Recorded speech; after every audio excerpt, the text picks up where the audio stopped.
Hello.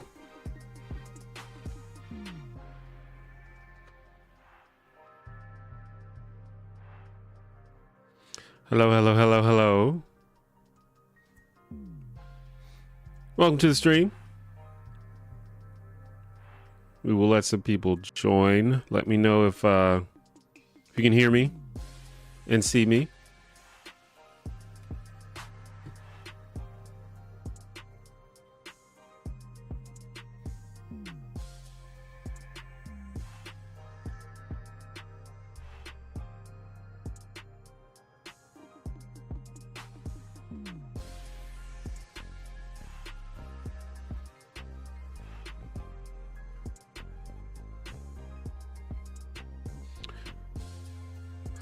Just another chill stream as usual.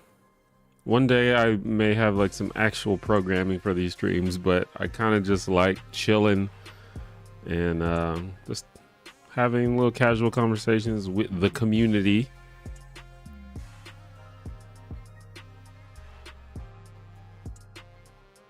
Let me know if the music is too loud also, by the way, or if you cannot hear the music at all.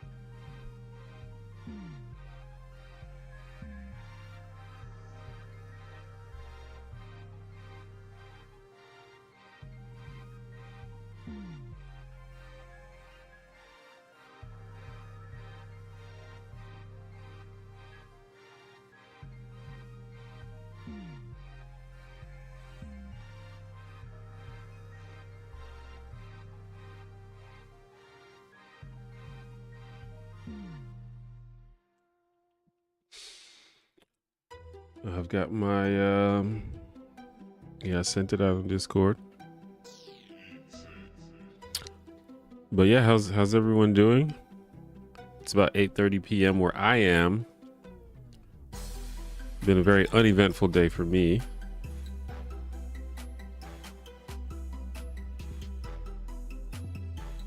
It's kind of one of the joys of being self-employed is you don't have to deal with the typical Monday blues. You could just chill on Monday if you want.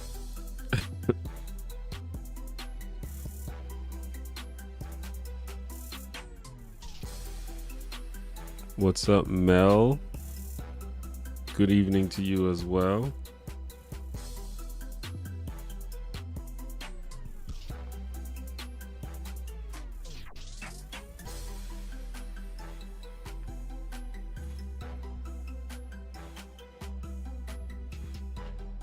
Guess we gotta let some people get in the chat.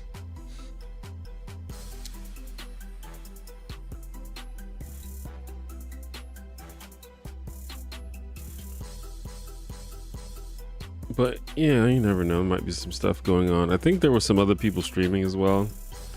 Maybe some people are watching those streams. That's fine. What's up, AC? What's up, Didymus? Would it have been better for Mr. Feeney being just the Matthews neighbor in the last seasons rather than have him follow them to college?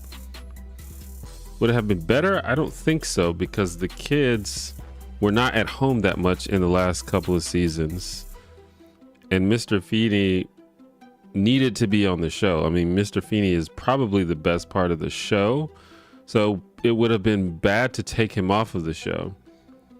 But in order to keep him on the show, he needs to be around the kids because the show is about the kids. So it was a little bit silly for him to follow them to college and just remain their teacher the whole time. But I don't mind it because we got to see a lot of Mr. Feeney.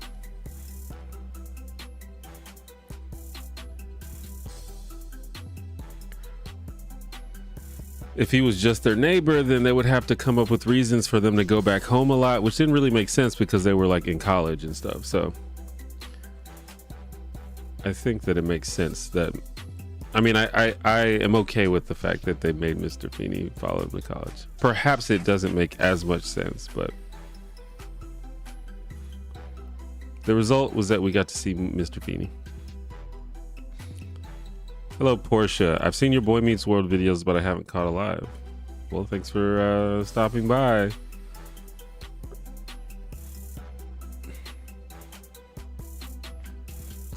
Saw someone on Reddit say he was trying to avoid Morgan. That Mr. Feeney was trying to avoid Morgan?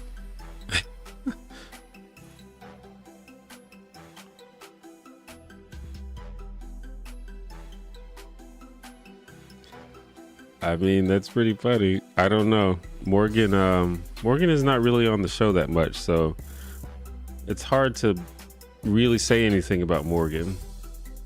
She didn't really have much of a character. I think they kind of established Morgan in the first season of the show, and then they just really decide. I think that, you know, the original actress that played Morgan didn't want to do it anymore, and then after that they just really stopped focusing on the character altogether. But they had already said that there was a little sister, so every now and then they had to like remind people, it's like, yeah, there's another kid in this house.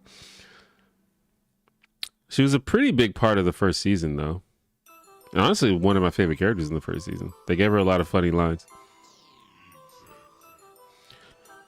What do you think about crypto in our community, the African American community? Also, why is it that when people learn it, they charge so much to teach it?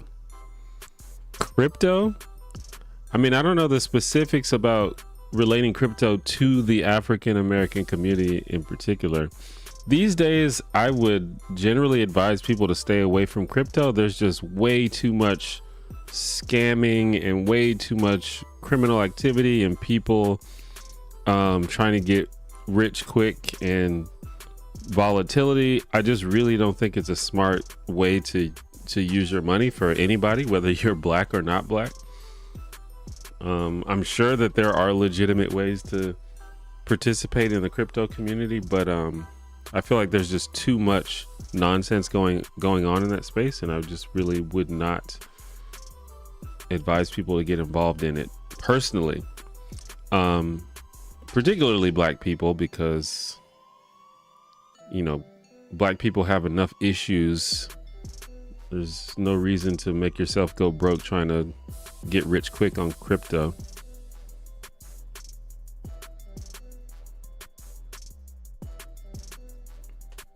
But I'm no expert, so maybe you should ask someone who is an expert. But I don't know.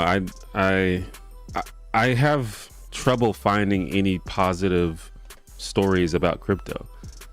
It's like either people are getting scammed or they're just getting really lucky. There's no, like, I don't know, you're like mentioning like can you even be a crypto expert? I don't even know if that's a thing. I think some people just got lucky.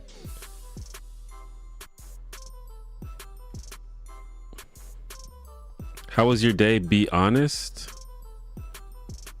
It was fine. I didn't really do much today.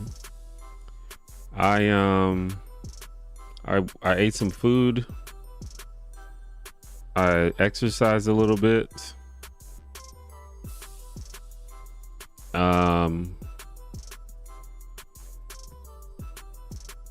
That's about it, to be honest. Just kind of chilled, watched some YouTube, streaming, and probably going to do some work after I stream. I don't know. I'm kind of a late night worker kind of person. And I'm lucky enough that I have schedule flexibility to where I can do that. But yeah, been chill. I have nothing to complain about. I feel good.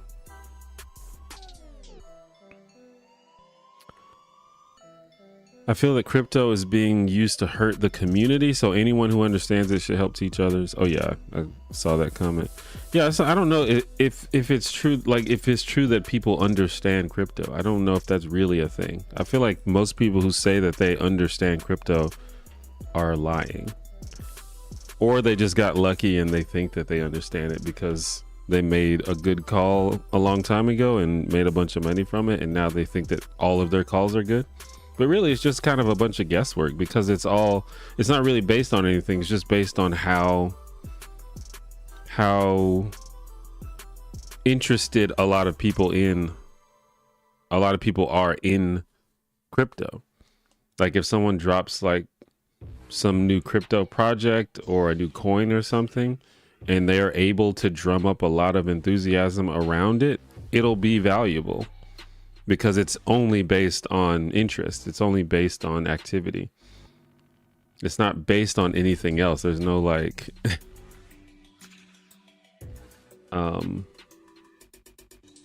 yeah, there's no like way to like quantify like how to succeed in crypto other than garnering a lot of interest in something, as far as I can tell. There was one Morgan episode when she was a little older, when she sang at the talent show and Corey ruined it. I love that part. Yeah, I could be wrong, but I think that is the only Morgan centric storyline in the entire series, but I could be wrong. If it isn't the only one, it's like one of like two or one of like three. She was just kind of like there in the background sometimes.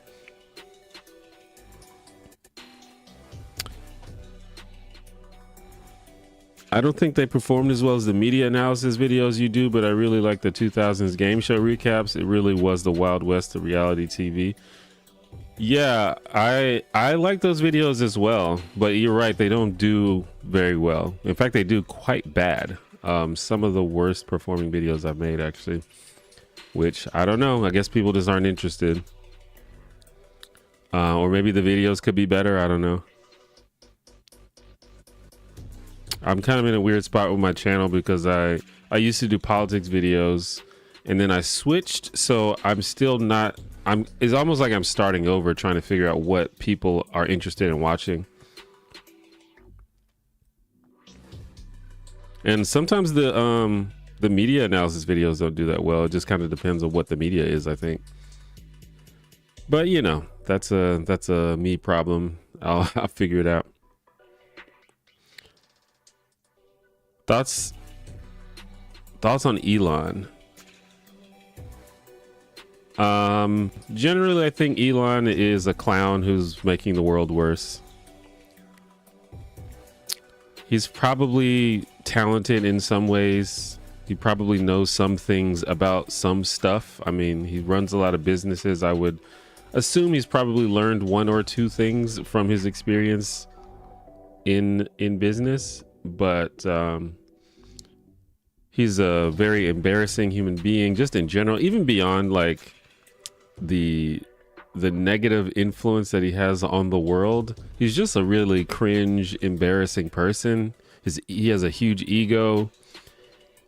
He clearly craves attention. It's just I almost pity him. Like, I almost feel sad for him. He seems like a very like sad person.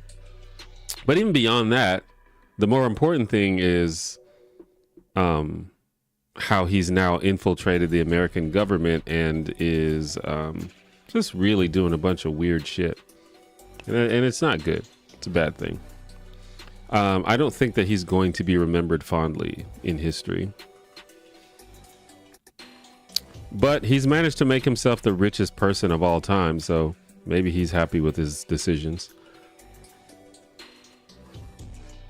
He's like probably going to become a trillionaire, which is crazy to even say out loud. But you know, I don't know. Maybe he's okay with that. Do you watch classic cartoons? Classic cartoons? I mean, I've watched classic cartoons. What do you mean by classic cartoons? I think what someone considers classic cartoons, you may reveal your age by saying that. Like, to me, classic cartoons are like Looney Tunes and like Betty Boop and shit. But if you're young, classic cartoons might be like, I don't know, Ren and Stimpy or something.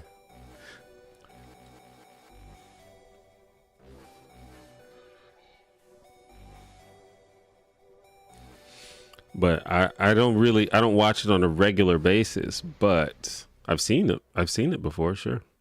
I watched a lot of Looney Tunes when I was a kid. It used to come on Cartoon Network all the time. Looney Tunes and Tom and Jerry and all that. I was less into Disney. I watched Disney movies, but I didn't watch Disney TV. Like, I don't think I had the Disney Channel growing up. And I remember there were shows, there were like Disney TV shows, but I didn't catch a lot of those. I feel like MAGA people are always chanting that your community will be left behind if you don't learn, and that makes me so mad. I'm trying to learn to protect my family. I think that if you want to try to build wealth, then you should not, the crypto is not what you need to do. You should learn how to build a business, learn how to save and invest money in things that are like proven and more stable, like the stock market, things like that, index funds, not like playing stocks. Like picking stocks is pretty bad, basically gambling. But you know, there's exchanges and funds that you can invest into that have proven to be successful over time. But yeah, if you're looking to get rich quick, just in general, that's a bad idea.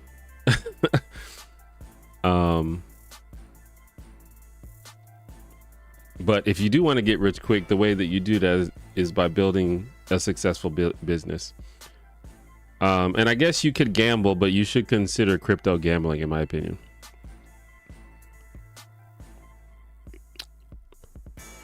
My alerts are not working for some reason. Anyway, Live Style Rewind, thank you for the $10. I really enjoy your videos. Keep up the good work.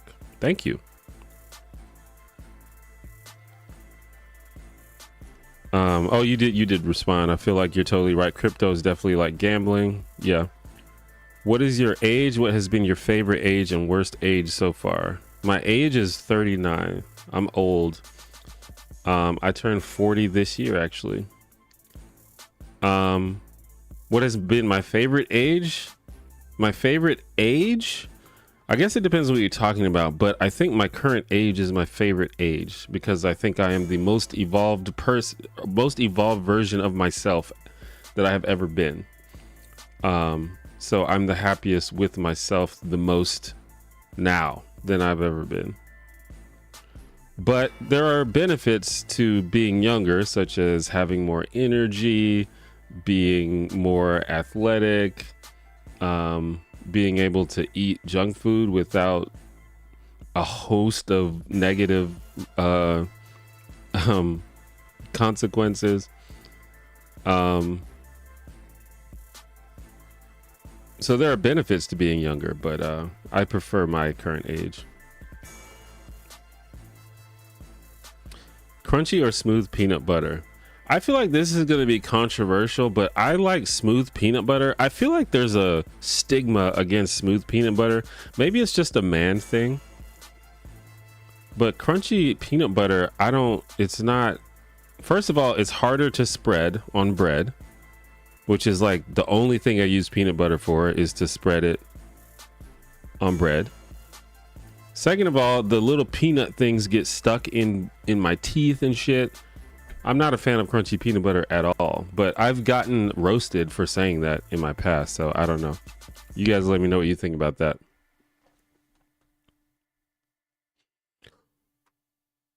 Okay, so switching the subject, what is the most challenging, scary movie you've ever seen? Challenging, scary movie? Challenging, that's an interesting word. It kind of depends on the era.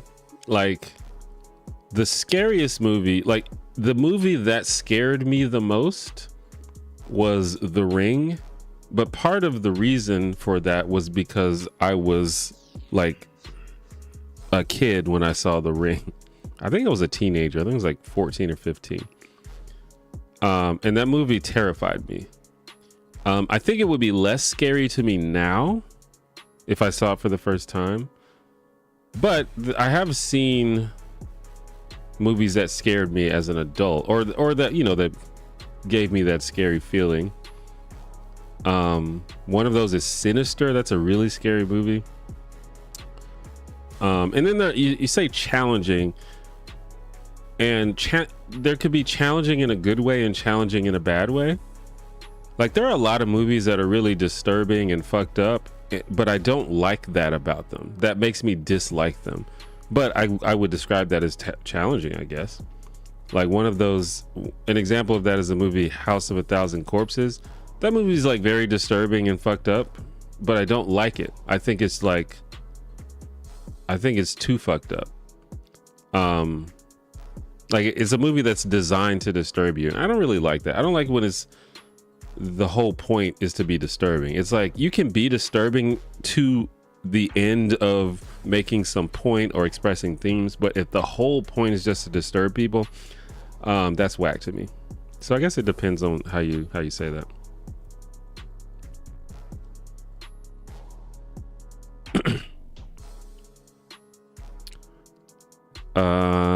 Favorite modern philosopher. I don't know if I'm probably not the best person to ask about this. It's been a minute since I've like read philosophy. I'd be happy to hear your suggestions though, because I do enjoy that. There were times where I was into philosophy.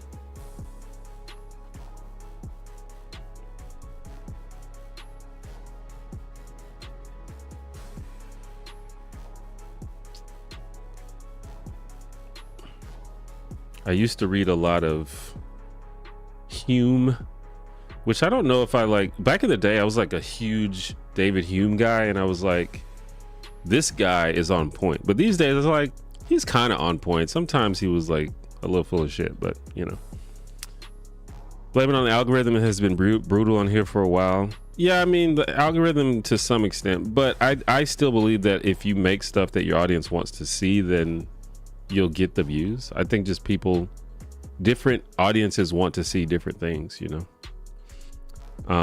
But that's why I think it's good to support creators that you like if you're able to, because it allows them to make the things that they want to make without having to worry about getting a million views on everything.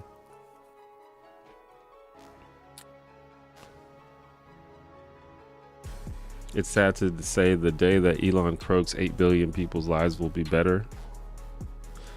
I mean, I don't really like going that far. I don't wish for people's deaths. I would like to just see him, you know, become a better person. That would be better, because he has the potential to help so many people with all of the resources that he has. But it's, you know, it's hard for people to change, so. Tell me something to feel hopeful in the midst of all this political and social despair. Well, I mean, you have to be open to joy and happiness. I think there's a lot of crazy things going on, but there kind of always is. There's also a lot of good stuff going on. If you look at any measure of the lives of humans on Earth, it's the best that it has ever been.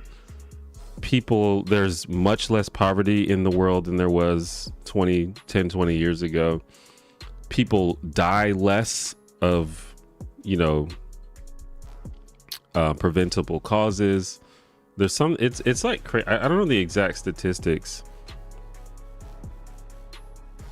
but it's all about like where I mean, not to say that you should ignore what's going on, but you do have to, I think focusing on the negative is just as bad as pretending the negative doesn't exist.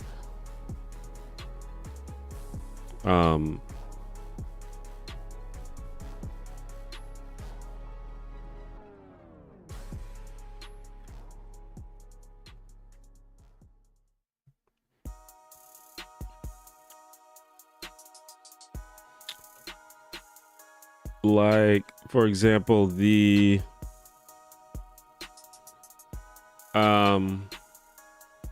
like the infant mortality rate is like, I think it's like half of what it was like 10 years ago. And there's stuff like that, like almost anything that you can measure in terms of the quality of life for humans as a whole is way better now than it used to be. So it's like, you know, I think it's, you know, we should pay attention to what's going on, but I think we gotta step back when we start to assume that everything is going to hell and the world is the worst it's ever been, because it's just not true.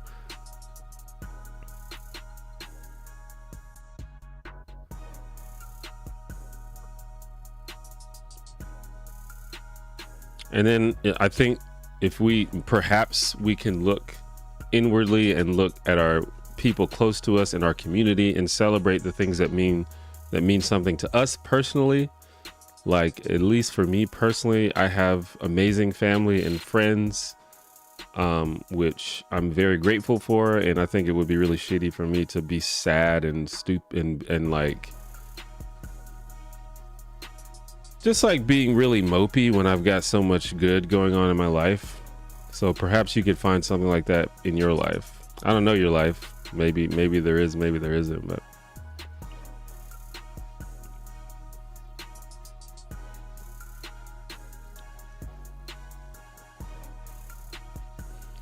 Was it a mistake to make Verna not Sean's mother? Was it a mistake? I don't know. It was a choice. I don't know if it was a mistake or not. It's fine, I guess. I think that they are allowed to tell whatever story they want to tell. I think Sean's whole family backstory is really convoluted. Perhaps they should have simplified it.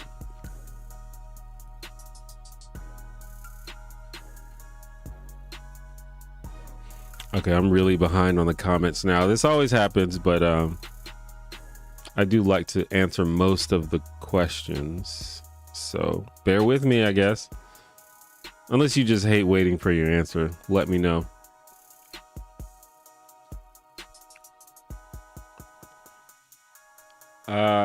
What's the darkest thing you've ever laughed at that you saw in real life or had a close friend or family member tell you? I don't know if I could think of anything. I'm not really a very morbid person. I don't think I laugh at like dark stuff that much. I mean, if it's like dark comedy, if it's something that's intended to be funny, then maybe, but I can't really think of anything that's like not specifically intended to be funny that I laughed at that was dark. If I think of something, I'll let you know. Smooth as king, crunchy sucks. Somebody agrees with me.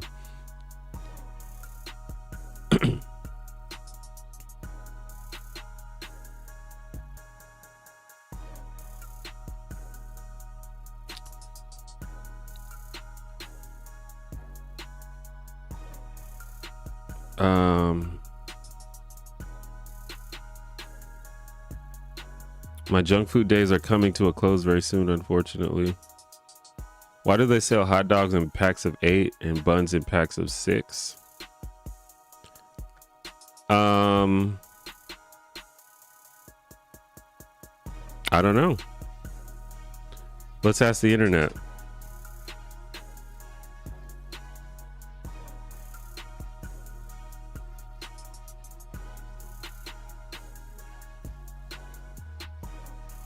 It's probably something to do with capitalism, if I had to guess. According to the AI response on Google, well, I can maybe show you. Hot dogs are typically sold in packs of 10, not 8. So I guess it's 10. While buns are usually sold in packs of 8. Oh, it's 8 and 10 and 8, not 8 and 6. Because of the way buns are baked in trays, with most baking pans designed to hold 8 rows and clusters of 4. Wait, I thought you said 10. Freaking AI. It said packs of 4, but then it literally corrected me by saying it's 10, not 8. But then it said that they're in packs of 4. Anyway. What's your worst bullying incident on the giving and receiving end? I was never a bully in school, but I also didn't really get bullied that much in school. I just tried to be friends with everybody for the most part. I think when I was in freshman in high school, there was like a brief period where Like when I was a freshman in high school, the seniors tried to bully the freshmen a little bit, but I think that kind of bullying was like going out of fashion. I don't know. I didn't really experience hardcore bullying. But I also went to a black school, and I really think that social dynamics are a lot different at black schools. Like at black schools, it was kind of like, wait, let me switch back the scene. Holy shit. I don't know. It was like you had to be cool, or or you just were an outcast. And I'm not saying I was super cool at school, but I was cool enough to where people were fine with me, I guess. So I don't know, but maybe that's just my experience.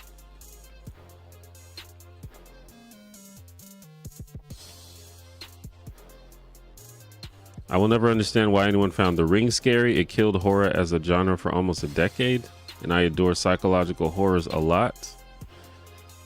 I don't know if it killed horror, but I guess that's one person's opinion. I think the Ring is a perfectly fine horror movie. I think Ringu, the movie that it's based on, is better. I guess I shouldn't say based on, the movie that it is literally adapted from. But yeah, I couldn't sleep after watching The Ring. I was like, really, because there's like a big old, there's a big old school TV in my room, and I was just literally like watching that out the corner of my eye while I was sleeping. Pet Cemetery really scared and disturbed me as a child. Yeah, I can see that. I don't think I saw that as a child, but I could see how that could be disturbing, especially to a child. If you were to get a college degree now, what would you pursue? Probably writing, maybe film, although I realize, like, I make video for a living, but I don't really have any aspirations of being a filmmaker, but it would be interesting to learn about. But probably writing, creative writing, or screenwriting, or if there's some sort of way to study how to be a producer of video rather than a or I shouldn't say a producer of video, but like a I mean, producer is the word, but like a manager or something like that. I don't know. Do I like Hereditary or Midsommar? I did not see Midsommar. I saw Hereditary though, and I acknowledge it as a good movie, but it is also very much a bummer of a movie. And I would say that it was unpleasant to watch. So I'm a little bit mixed, because I kind of recognize it. It's like, oh, this is an interesting movie. It's well made. It kind of sets out like, that's an example of a movie that I think is disturbing in service to the themes that it wanted to portray, which I can respect. But just at a like emotional level, it was unpleasant for me to watch. And because that movie was unpleasant for me to watch, and because of what I knew just from, existing, what I knew about Midsommar, I decided to skip Midsommar because I figured that it would give me the similar unpleasant vibes.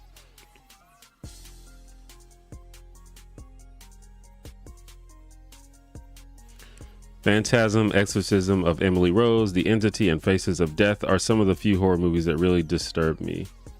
I have not seen any of those movies, but I believe you.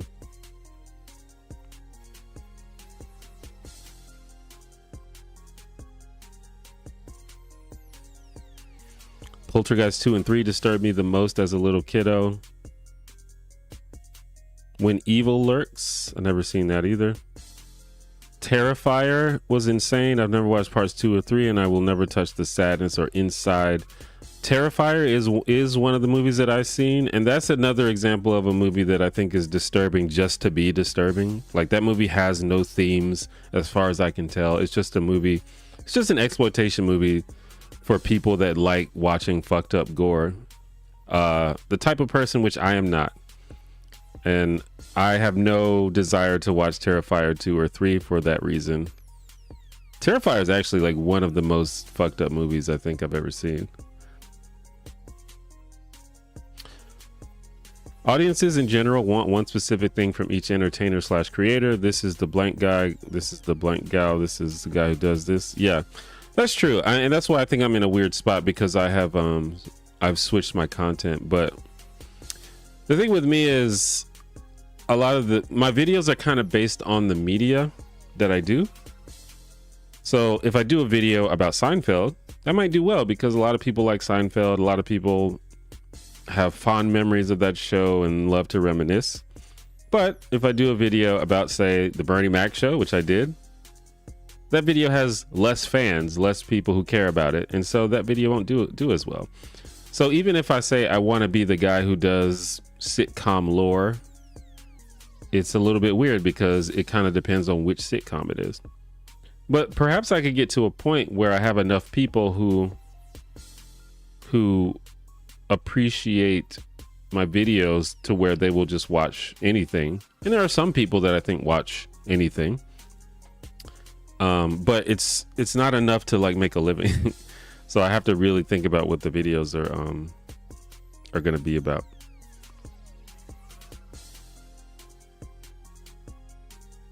Do I have any other sitcoms in mind to cover? I have a few that I know I watch, but I don't know why. Dharma and Greg. Yeah, I mean, I would like to cover all of the popular like 90s sitcoms. But like I said, at least for now, I want to try to pick ones that I think people care about. But I would love to cover a lot of stuff. There's a lot of like when I was a kid, that's like all I did was just watch sitcoms. And I guess that's why I love them so much now. But yeah, Dharma Greg's one of them. There's like Mad About You, Grace Under Fire, Caroline in the City. And I want to do black sitcoms too, like Martin and Living Single. But I feel like my audience at least would be even less interested in black sitcoms, but we'll see.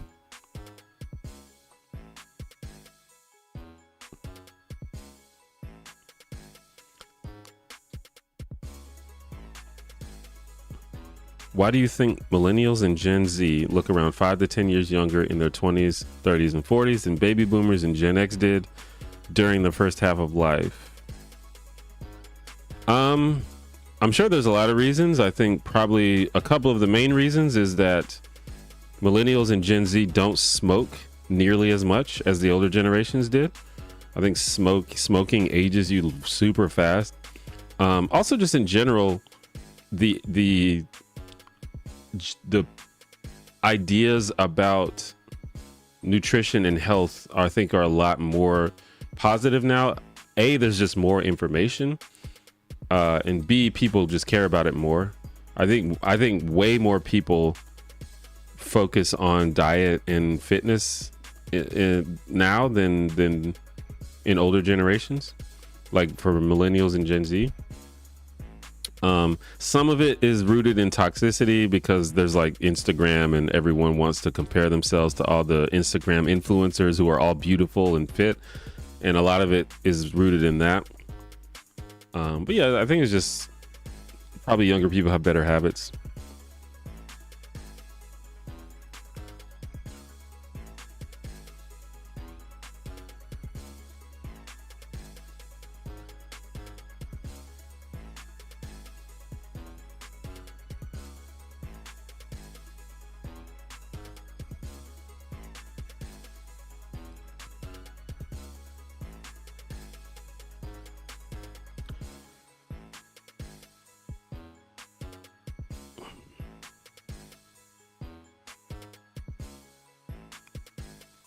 Where am I at?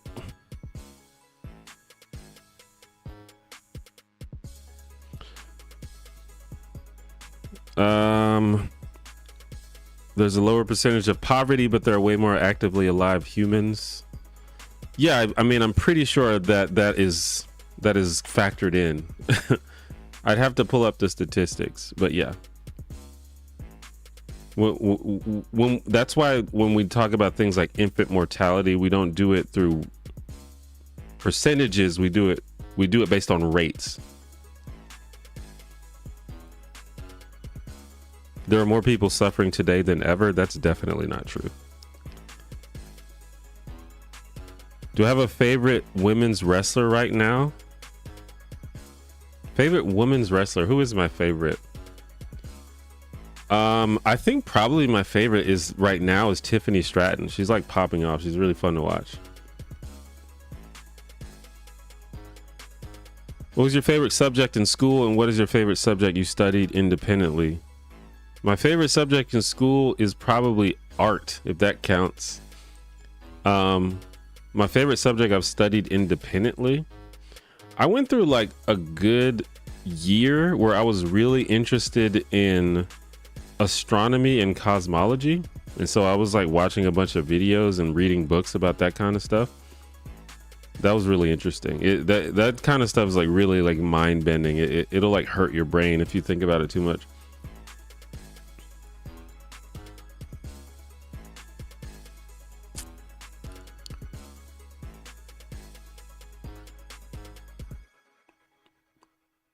I like to answer most questions, which is another reason why you're so genuine and appreciate it. Well, I appreciate that.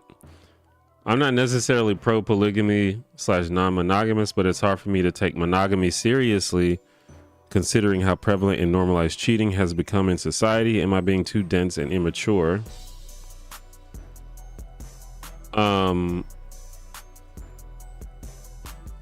Is it the case that cheating has become prevalent and normalized? I wasn't aware of that. If so, but yeah, I think monogamy versus non-monogamy just kind of depends on the people involved. I think different things work for different people. I think monogamy works for a lot of people, and probably most people as far as I can tell, or maybe not works, but it's like preferred by a lot of people. But yeah, I don't know anything about cheating culture. I don't know if that's a thing.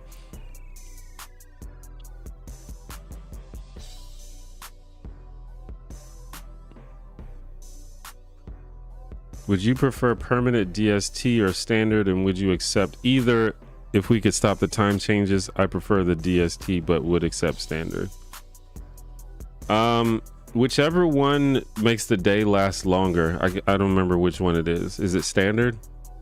Or I guess it would be daylight savings, because I guess that's what that means. Whatever one where you get more sun, that's the one I want.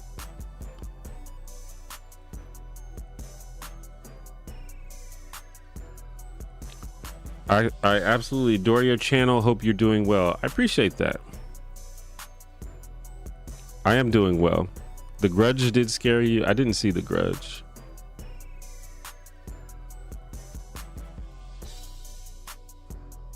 I'm getting my writing degree, but my original background was digital film in the 2000s. But yeah, writing and planning, MD, that's the goal. Yeah, I took some film classes in college briefly, and it was interesting, but it was like, I don't think this is like what I want to do. Like, filmmaking is cool, but it's not, I don't know, it's just not what I want to do. I like I make YouTube videos, but my favorite part of the videos is the coming up with the ideas and the writing part.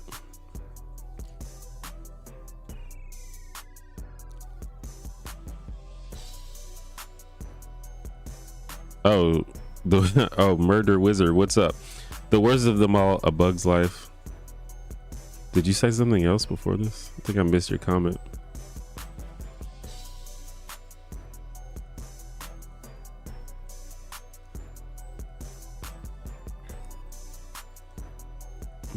My browser crashed.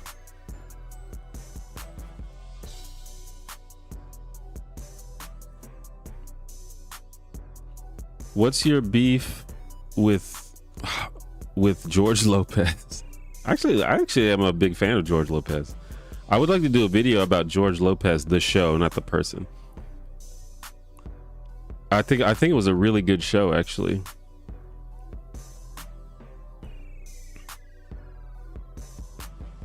Amityville 2 scared me as a kid, and Aliens 3. I did not see either of those. I've not seen a lot of movies in general, and I've definitely not seen a lot of horror movies.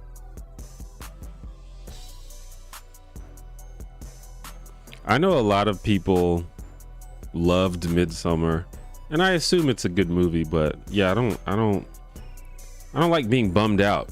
I don't know if that's weird to say. I feel like being bummed out is a unpleasant feeling. I loved seeing Terrifier 3 in theaters. Don't ever watch a Siberian film. Yeah, I've heard of a Siberian film. I haven't seen it though. Yeah, I think I read the synopsis of a Siberian film and I was like, yeah, this sounds crazy. I will say though, a Siberian film has an amazing soundtrack. I've never seen the movie, but I listen to the soundtrack a lot.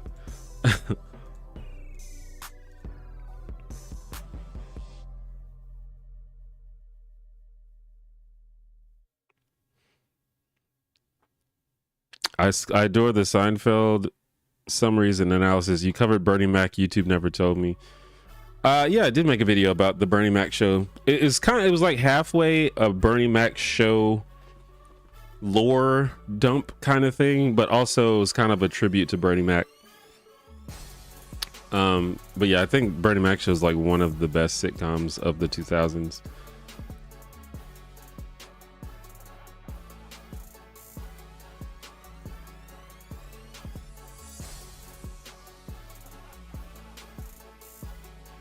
Last role I saw Bernie Mac in was the first Michael Bay Transformers movie. I believe that was that his last role? I can't remember. Maybe it was one of the Ocean's movies.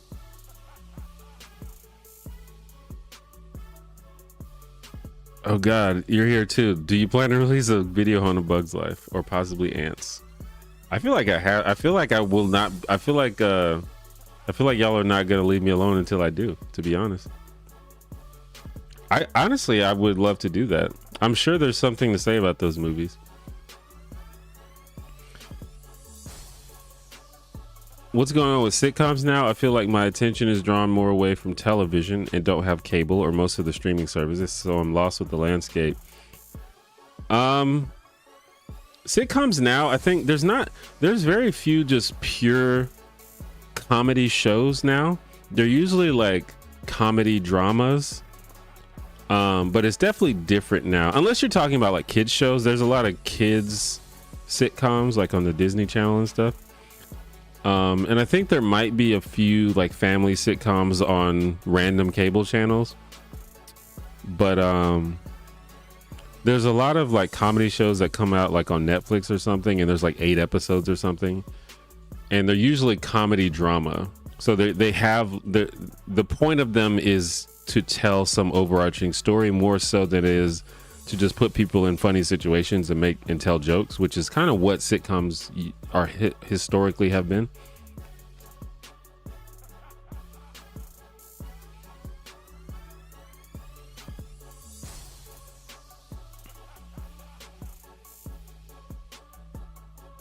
But I can't remember the last new sitcom that I watched.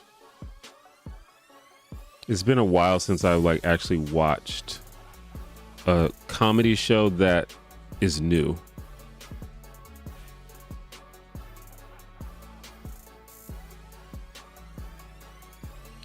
Rate 90s toy commercials, Mr. Bucket versus Crossfire. I actually thought about doing a video like that, where I reacted to old commercials. I don't know if anyone would want to watch that though.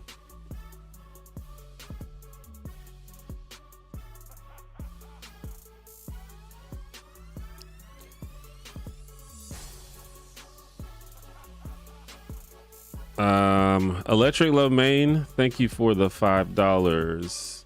Hey T1J, good evening. Who is the best old man action hero?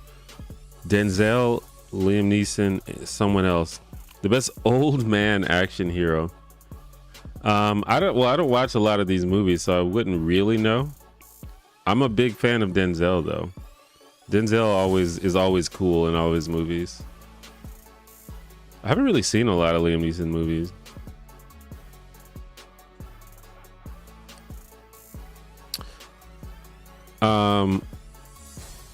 Which one has a better theme between Mr. Bucket and Crossfire? Definitely Crossfire. Just Shoot Me is a classic. Yeah, that's another one I'd love to talk about. Yeah, I watched all that shit when I was younger. What was the other one? Spin City with Michael J. Fox. That was good as well.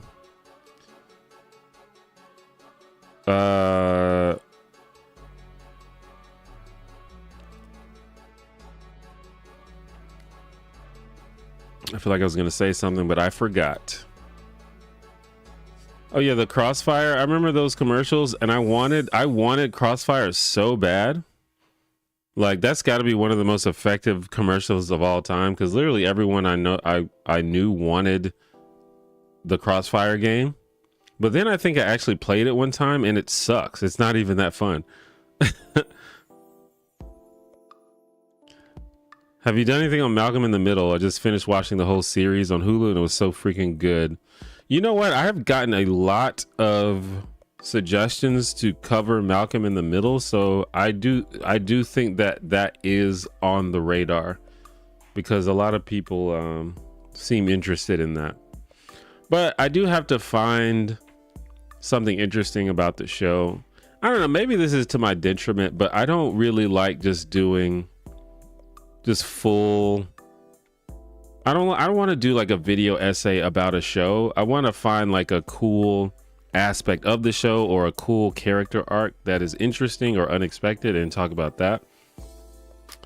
I don't know, maybe that's less interesting to people. I think if you want to watch just really good full retrospectives, Jose is the channel Jose that you might be familiar with. He does that for a lot of shows, and I think they're really good. But I don't know, I'm more interested in like, you know, like the videos I've done, like my Eric Matthews from Boy Meets World. It's like, did anybody notice that Eric Matthews' character arc was kind of sad? Or like in Seinfeld, it's like, did anybody notice how Elaine was kind of sweet in the beginning and then she became pretty evil by the end? Like, I want to find something interesting like that.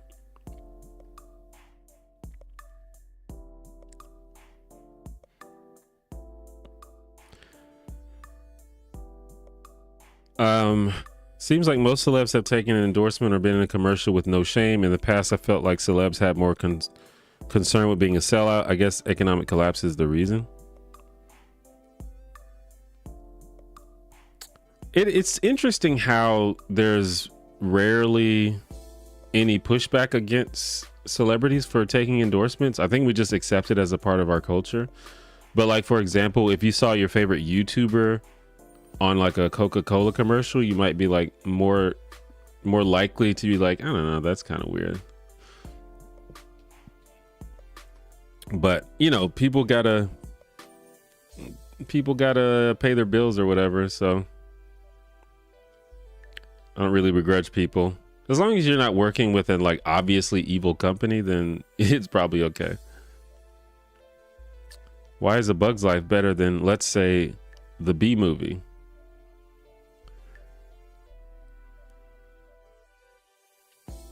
Bee Movie is it's a very weird movie.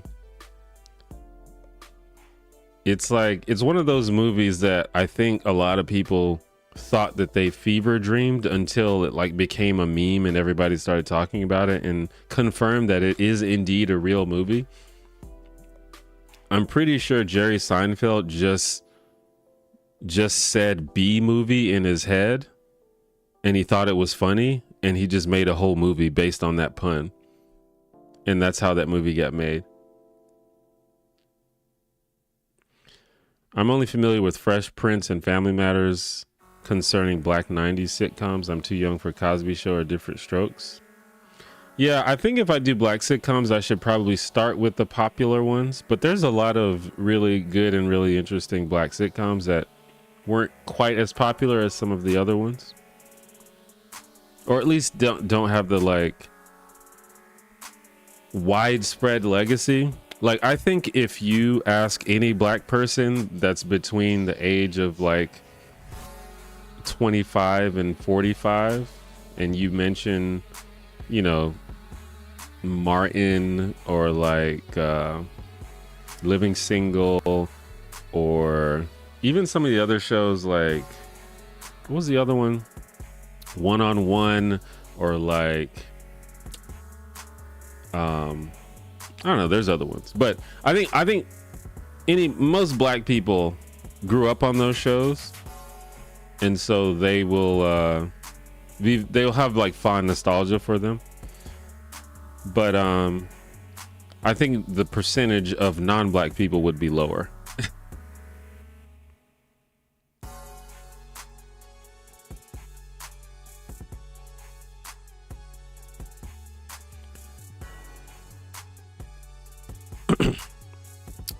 Skincare products have gotten a lot better. That's also true.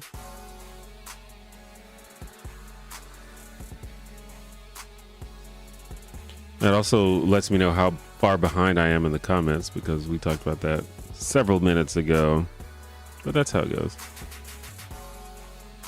We talked about this at length on your last stream, so just to follow up, did you play Rivals yet? I have not played Rivals yet. I should play it. Anytime I'm like I should play Rivals, I just end up playing Overwatch instead, because I just love Overwatch and I'm kind of obsessed with it. But I should play it. I'll play it at some point.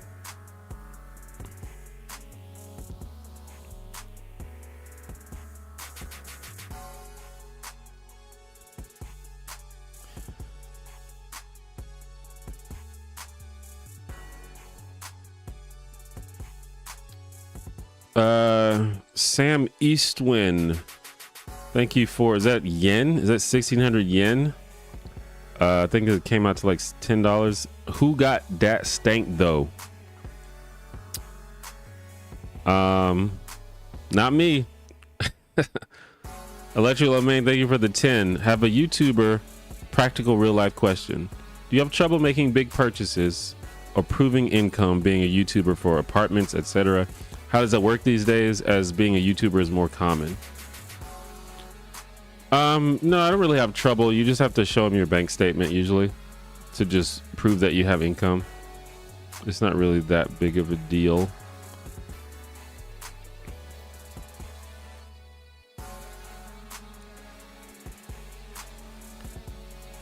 I've been buying Alex Jones skincare product. Wait, I got lost.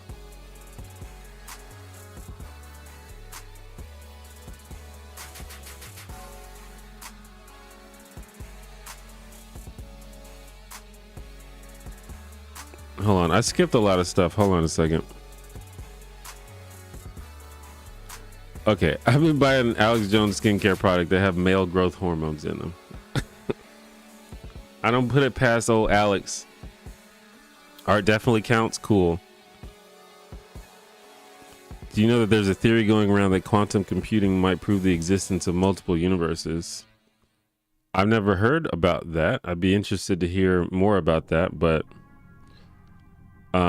the existence of multiple universes, you know, the multiple universe theory or whatever it's called, I think has been pretty popular for a while. Yeah, I mean, yeah, I don't know a lot about that, but I would love to hear the theories.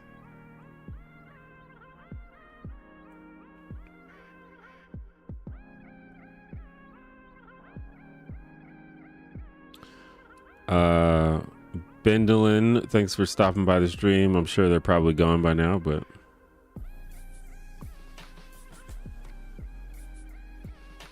ever watched any comedy not from US/UK? Not much. I mean, those are like where most of the comedy is made. I've watched, I mean, one of my favorite shows is Schitt's Creek, which is a Canadian show. I'm sure that there's stuff made in other English speaking countries, but yeah, I don't really have access to it or even know how to watch it. Did I see the FD shout out? I don't think so. Is this like a recent shout out? FD's the homie. He signal boosts my stuff a lot, which I appreciate.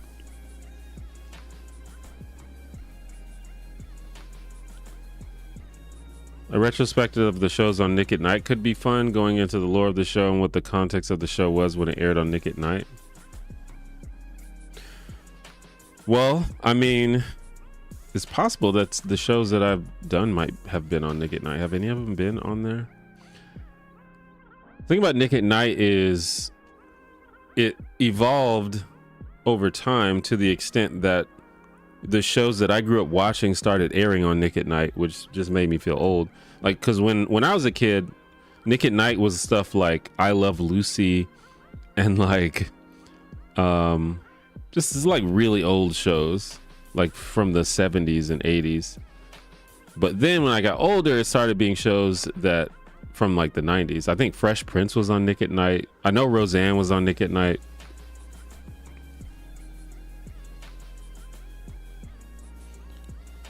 Who do you think is the oldest action star you think you could take in a fight? Probably most of them. They're all old.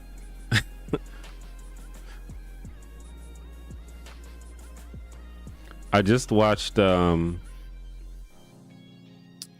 new Captain America movie, which has Harrison Ford in it. And I was surprised to see Harrison Ford in it because that dude's old as hell. I don't even know if he's still considered an action star, but I could definitely take Harrison Ford. Denzel's great, but I wish those Equalizer movies weren't so boring. I like the Equalizer movies. What about Perfect Strangers or Step by Step? Yeah, I mean those are candidates. Those are shows that I didn't watch as much back in the day. They weren't like my favorites, but I did see them. Like I'm familiar with them. But I would love to make videos about them. Like the dream would just be for me to just cover a show and discover or rediscover a show and make a video about it, and then everything works out. But I have to be a little selective about the shows that I cover because just because of interest.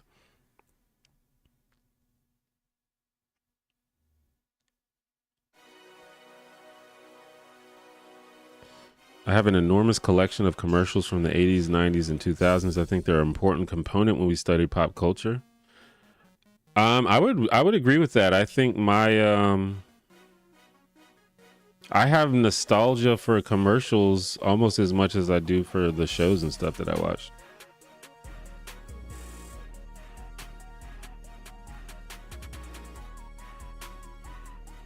Crossfire versus Beyblades. I never got into Beyblades. Beyblades came much later though, right?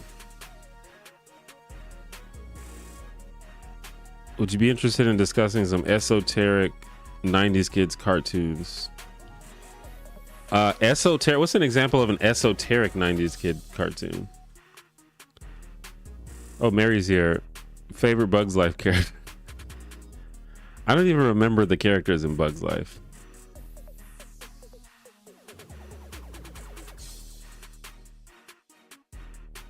What's the main guy? The main bug? I'll just say him. Bucky O'Hare, Skeleton Warriors. Are those the cartoons? Bucky O'Hare was a cartoon? I didn't even know that. I've never seen Bucky O'Hare. I thought it was a video game for some reason. Was it also a video game?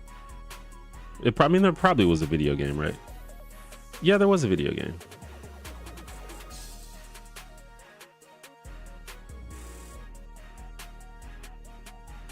Okay. Yeah. Okay. So yeah, there's a video game, and then they made an animated TV series, which I didn't know they did. I didn't know they made a TV show.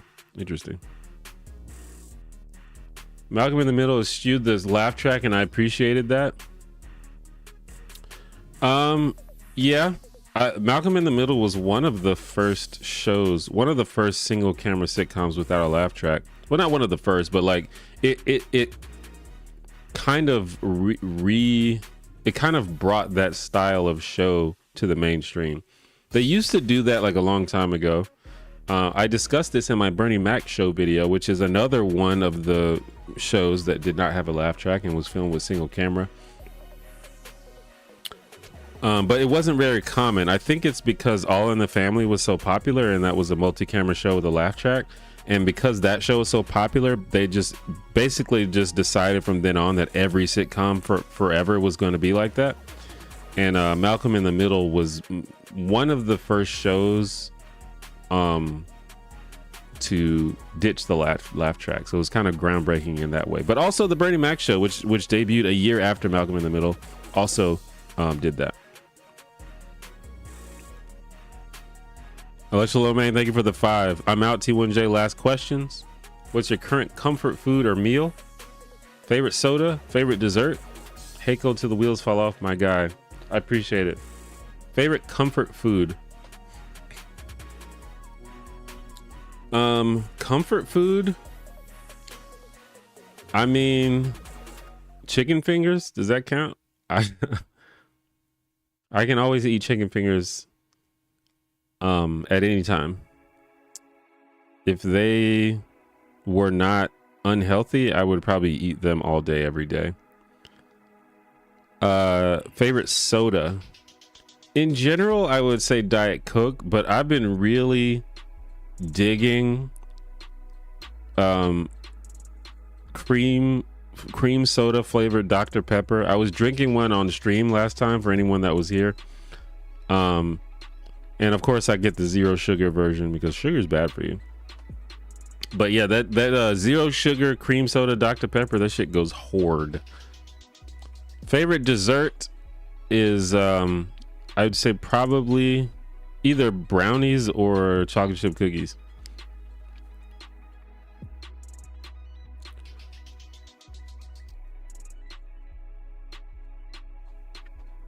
What would be your max length for a video? I don't really have a max length. I just make the videos as long as they need to be. I don't really go for a certain length. I just make the video, and then when I'm done talking, that's how long the video is. But it seems like that usually ends up being max like 35 minutes and usually minimum like 10 minutes. So it's usually somewhere in there. If a video that I make ends up being longer, that could very well happen. It just depends if I want to say that many things.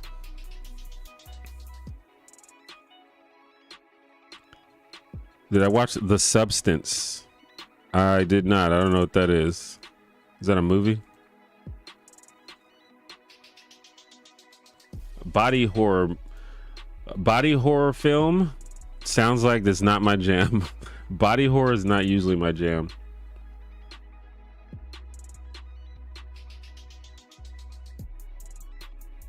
But, you know, maybe it's good. I can appreciate something that's good. Corridor, thank you for the 2. Bug's Life or B movie? Definitely Bug's Life. But I haven't seen any of those movies in years. But I have fond memories of A Bug's Life, and my memories of a B movie is. This is weird.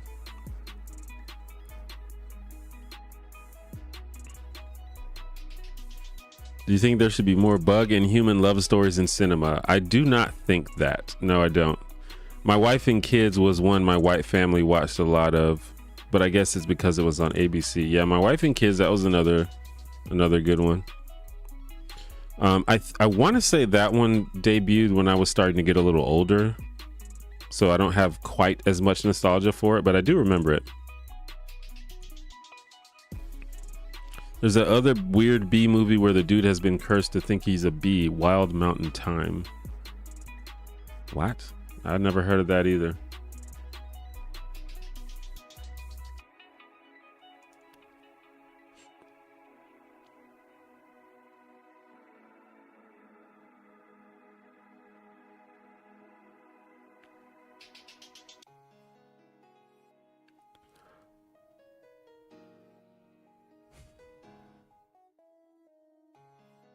There was that B movie with Nicolas Cage. I remember that. Sister retrospective, another possibility for sure. Sister is one that I think like the black Disney shows are probably more well known among non-black audiences. So like Sister and Smart Guy and stuff like that. I think a lot of people would appreciate that. So yeah, that's a possibility. Doing a Malcolm video focusing on Dewey or Reese, or maybe Stevie or Lois. I just love the show and all the characters. Also, the reboot / revival is happening, so it's kind of topical too. Yeah, maybe I could like plan it out so it comes out with the revival or whatever. I haven't seen that show in a while. As of right now, I think I would be interested in either the mom or the older brother. Reese is the older brother. No, Reese is the older brother, right? It's been a minute, but we'll see. Usually what happens is I'll have an idea of something I remember about the show, and then I watch the show to see if I still feel that way, if that's actually interesting. And then usually while watching the show, I'll start to think about something that's happening in the background. It's like, I want to explore this. I want to talk about this. And usually by the time I'm finished, I'll like have some kind of hot take about the show that I can bring up. Sometimes, like for example, with the Office video where I talk about Karen and Jim and Pam, that's just something that I've been holding in my heart since I saw it, and I finally had the platform to talk about it. So that's just something I always wanted to rant about. But usually something it becomes more solidly formed after watching the show again.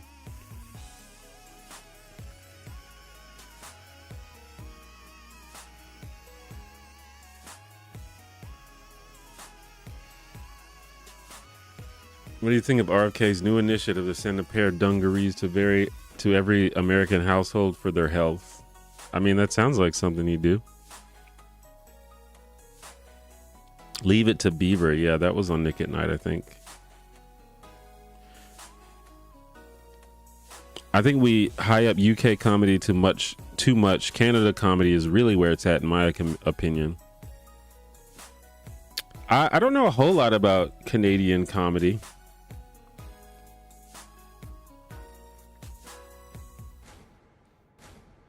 Matlock Marathon. I used to love Matlock, actually.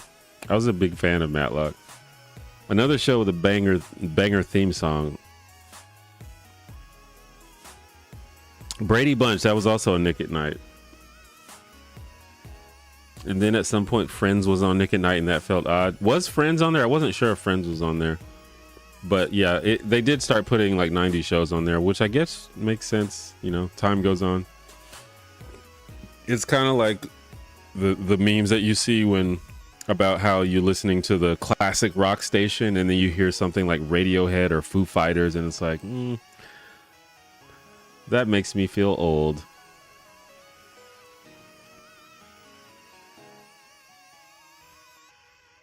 Equalizer movies are dope.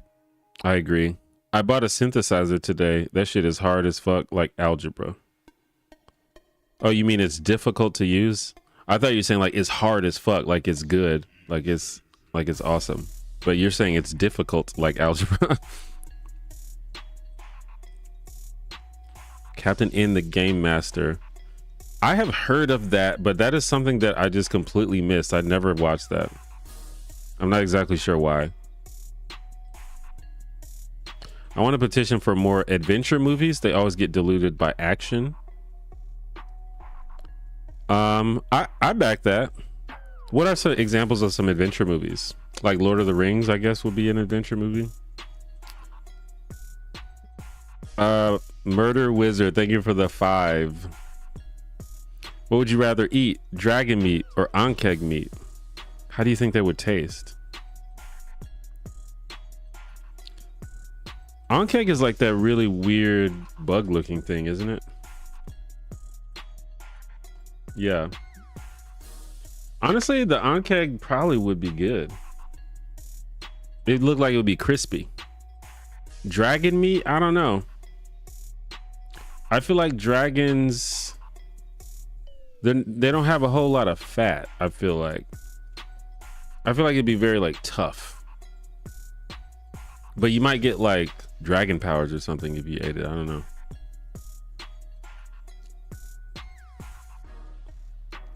But I could see you cut off an ankeg leg and put it on the grill. That sounds good. It's like basically just like eating like lobster or something, right?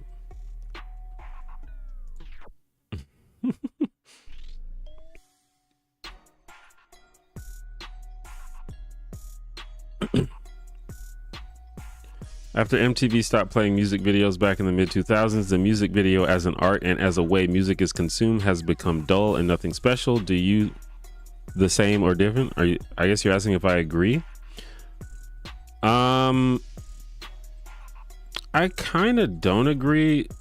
There are still a lot of really cool music videos being made. I think it's probably harder to get funding for music videos now, so that might limit how ambitious music videos can be. But if you just go on YouTube, you can watch a lot of really cool music videos. I don't think music videos have gotten any less cool.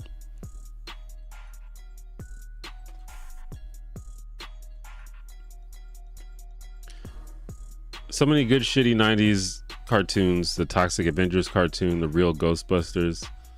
Yeah, I guess I see what you're saying about those sort of like random 90s cartoons. I watched a lot of those for sure. Remember the RoboCop cartoon with the girl, the little kid? Thoughts on King of the Hill? King of the Hill is one of the greatest shows ever made, for sure. I want to do a video about King of the Hill. The only problem is that there are like 300 episodes of King of the Hill, and I'm not sure if I want to do that.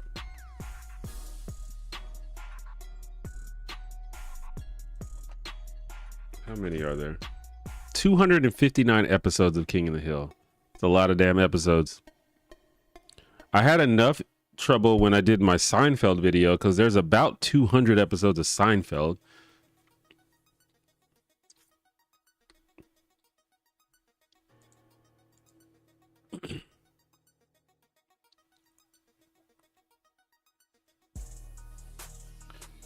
The Aaron Sorkin show Sports Night had a laugh track for the first season, then no laugh track for its second season. Seemed like 1999, 2000 was the end of the laugh track for a lot of shows. Yeah, I believe a lot of the shows on HBO and stuff like that, they didn't have a laugh track. But yeah, that was pretty much the era, because I believe Malcolm in the Middle came out in 2000, and that was like the era when laugh tracks started to die. I honestly enjoy laugh tracks. I might make a video about this. I've been thinking about making a video. I miss laugh tracks and I miss multi-camera sitcoms. I understand the hesitation that people have, but I think people are being a little bit unfair. To me, like, disliking a sitcom because it has a laugh track is like disliking a musical because it has songs. It's like, that's the format. Like, that's what it is. And in some ways, it's not fair to compare a show with a laugh track to a show without a laugh track, because it's two different formats. It's two different things.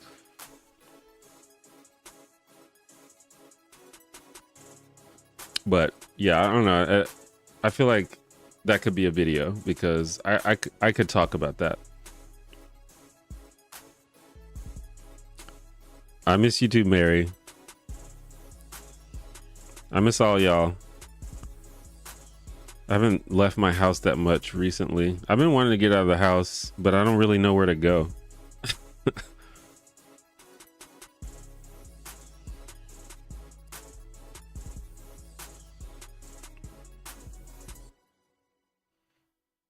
I make some dank brownies, literally and figuratively. For sure. I don't know if I can deal with weed brownies. I've always been too scared to eat weed brownies. I feel like it's just gonna fuck me up. I've been on the gummies though. That's like my shit these days.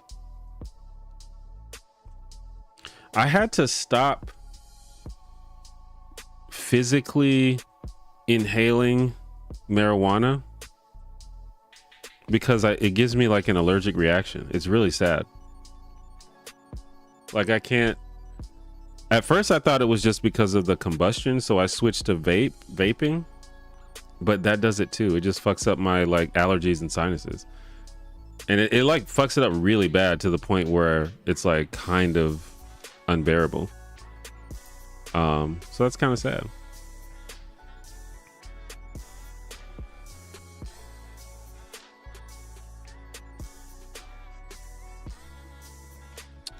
And with that, we've probably demonetized the stream, but that tends to happen.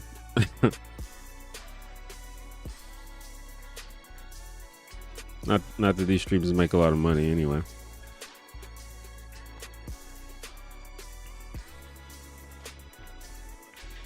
I'm completely lost in my place in chat, so if I skip your message, my bad. Feel free to try to ask it again, but you know, that's how it goes.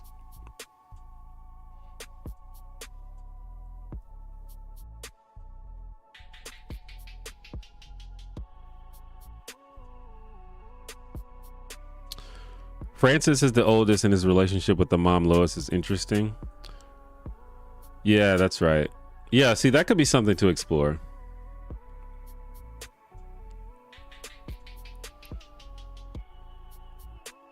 For Malcolm, talking about the eldest brother might require a primer for the audience on Scientology. Really? Is that part of the show? I don't even remember. I definitely haven't seen every episode of Malcolm in the Middle, but I watched it when it was on TV. I love Keenan and Kel also hanging with Mr. Cooper for sure. Hanging with Mr. Cooper might be another good one to do. I remember watching that show, but I don't remember anything about it. I don't know what it's about. I think he's like a basketball coach on that show.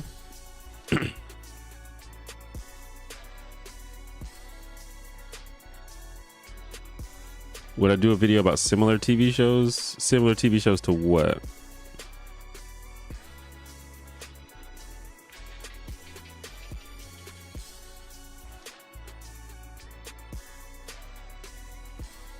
The hunk cake is like a big shrimp. Well, there you go. I think you just answered your question.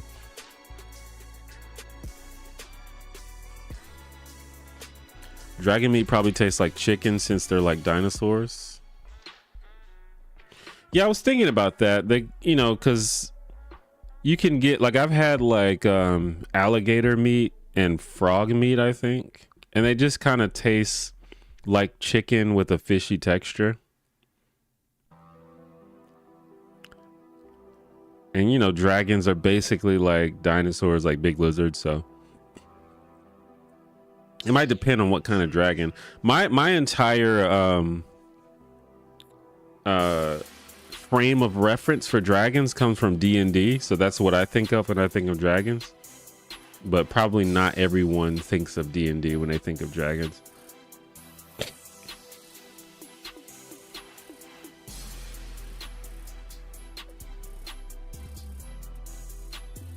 Maybe music videos have less mass appeal now, like they're made with lower budgets but designed to be more artsy rather than popular. Maybe. I don't know if people specifically go on YouTube to watch music videos, but oftentimes you just go to hear the song and it just happens to be accompanied with a music video.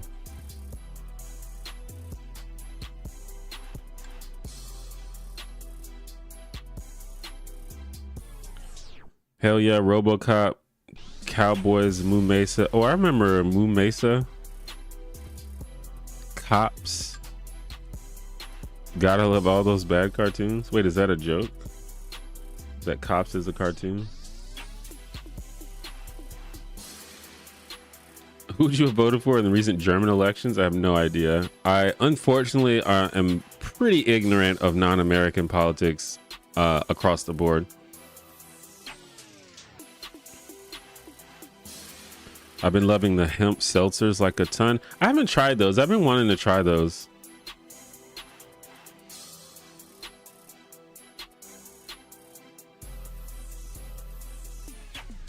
I bought a bootleg Blu-ray of Beavis and Butthead when it was originally aired. I realized the show's format on how it transitioned from episode to music video is an essential part of the show. Yeah, I agree actually. When I was a kid, I hated the music video parts because I just wanted to watch like their adventures and shit. But as I got older, I started to appreciate the music videos more. I think it was also a good place to discover a certain type of music.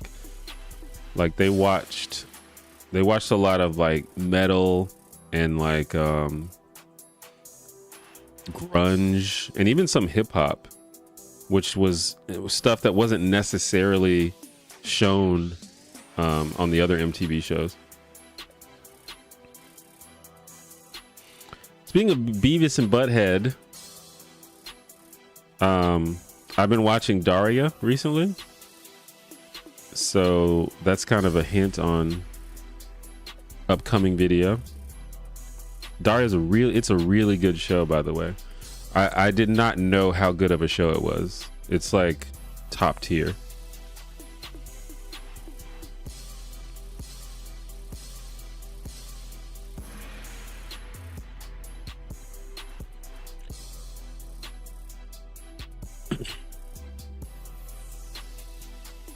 Watching Beavis and Butthead without the music videos is like the laugh track being taken out. There you go. You feel me? The oldest brother. So wait, is the character in Scientology, or is the actor in Scientology?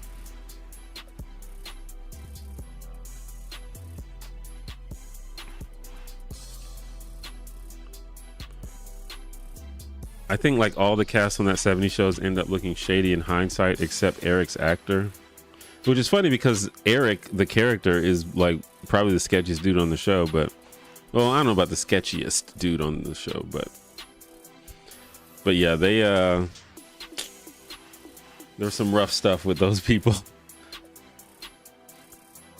Just found your channel. Good stuff, man. I subscribe. I appreciate that, Hot Butter. I like your name.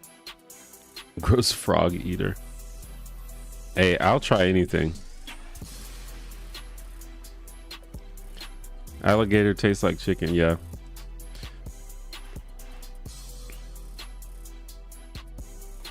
I grew up watching a lot of reruns of shows late at night, and I always loved Living Single. I learned later that the show creator criticized the network for promoting Friends over it. Yeah, I heard about that as well. That's it's probably not a little known fact at this point, but Friends is almost certainly a ripoff of Living Single. Living Single aired before it, and the producer, or the I think he was the president of NBC at the time, he was like, let's do that show with white people.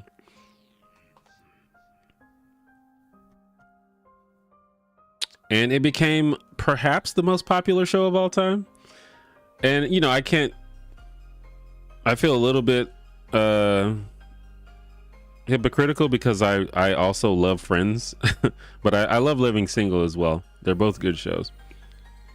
But I do have to acknowledge the one that came first.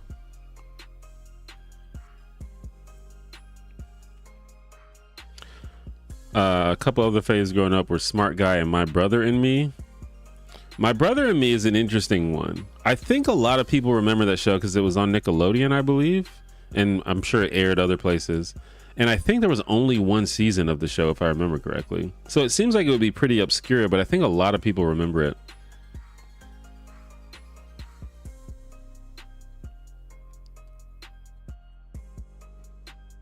Daria's great. Heck yeah, Daria. Yeah, it's really good. I can't watch that 70s show without thinking of Scientology now. I've been thinking about rewatching that 70s show as well. I would like to like cover these shows without having to deal with the shenanigans of the actors involved in the shows. But sometimes it's a little hard to ignore. Like, can I do a video about the Cosby Show? I guess, but there's always going to be the elephant in the room, you know? I was a little worried when I did the Seinfeld video, because pretty much right before that video came out, Jerry Seinfeld made a bunch of comments that people didn't like because he was basically in support of Israel in the Israel conflict, Israel-Palestine thing. But luckily it didn't really distract from the video. Not many people brought it up.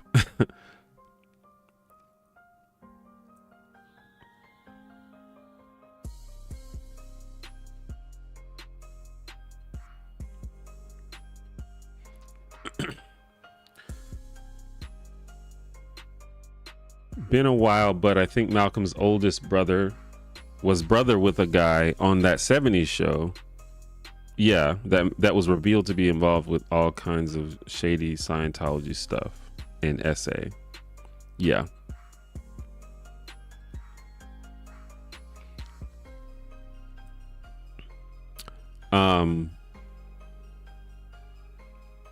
Yeah, well, I know about the guy from that 70s show. I didn't really know about what was going on with the guy from Malcolm in the Middle.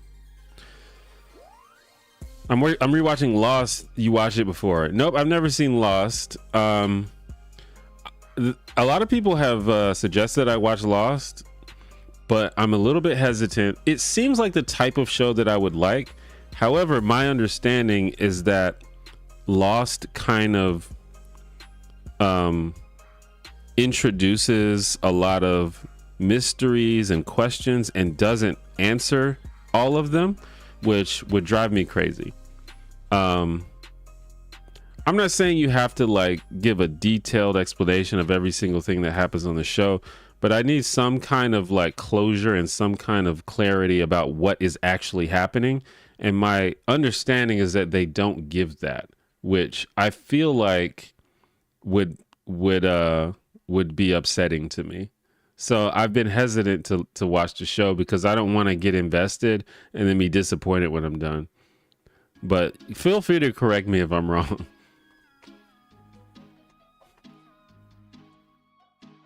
And, you know, not everybody needs that sort of closure. Sometimes people just like watching a thrilling and gripping show, and that's fine.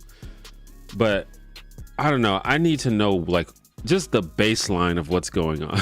You don't have to tell me like immediately, but at some point before the show is done, please let me know what's going on.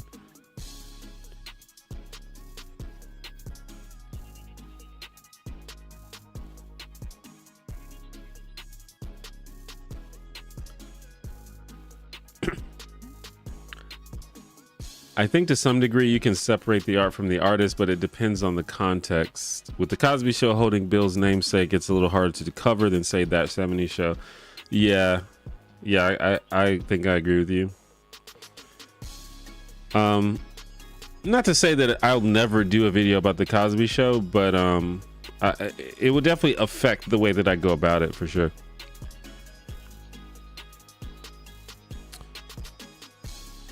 Not enough bugs or dragons. Aren't they like in the jungle or something, or on an island? Are you telling me there's no bugs there? You're not wrong. It's a little annoying with that while it was on and I was watching it. I thought I was going to get my answers. Yeah, I don't know if I can. I feel like that's just going to piss me off a little bit.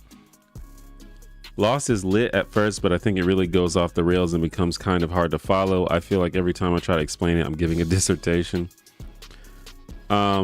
Yeah, and you know, I probably have something similar to that I like. An example maybe is I'm a really big fan of the Matrix series, and you know, the second and third movies get really dense and barely coherent. I think they basically make sense, but it gets like really like very faux philosophical. But I love those, so maybe that's a similar example.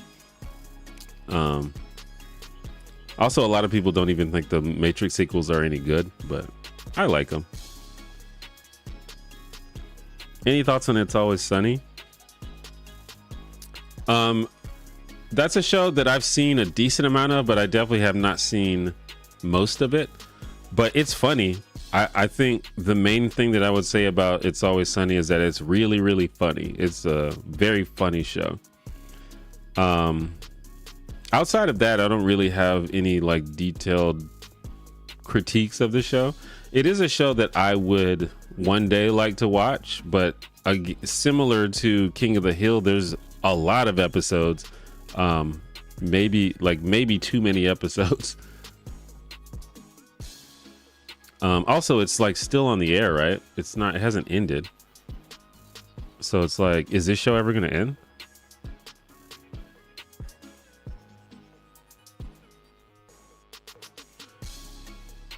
But it's a good show. Another thing about It's Always Sunny that maybe is one of the reasons why I didn't get super into it. It's like hard for me to watch a show when there's like no protagonist for me to relate to.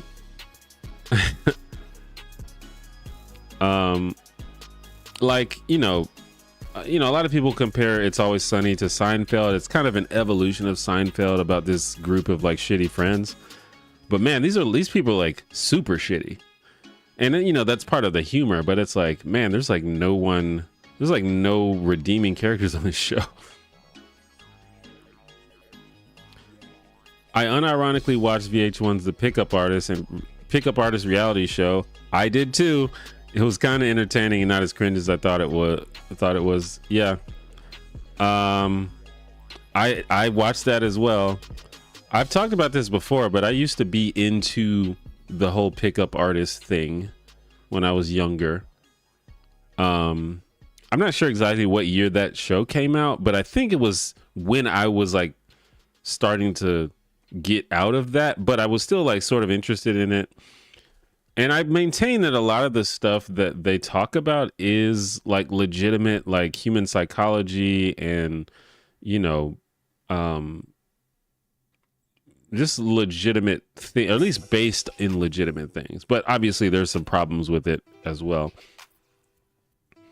I don't know if I would say that the show was not cringe, but I think it would probably surprise people who maybe have a prejudgment of it.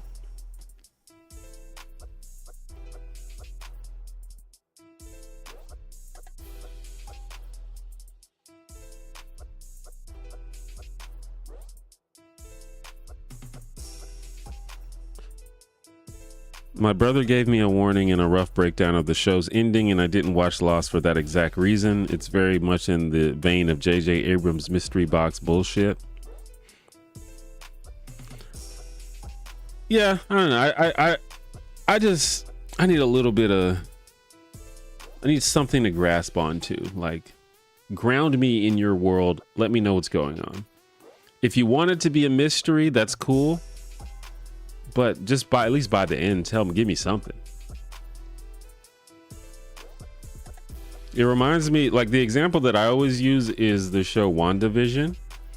And I'm a little bit biased because I'm a big Marvel nerd, but WandaVision is like super confusing for like the first like 6 episodes.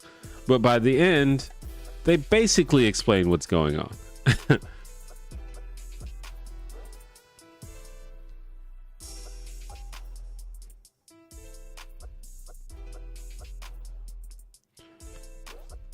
The Matrix is a good example. Honestly, the Animatrix kind of helps fill in some of the gaps while also being creative in its presentation. Yeah, the Animatrix kind of helps. In many ways, the Animatrix adds more confusion, but yeah, I especially there's certain parts of the Animatrix are relevant. Remember Mr. Belvedere? Didn't that motherfucker love pudding? I do remember that show. I don't remember a lot about it. I couldn't tell you if he loved pudding or not.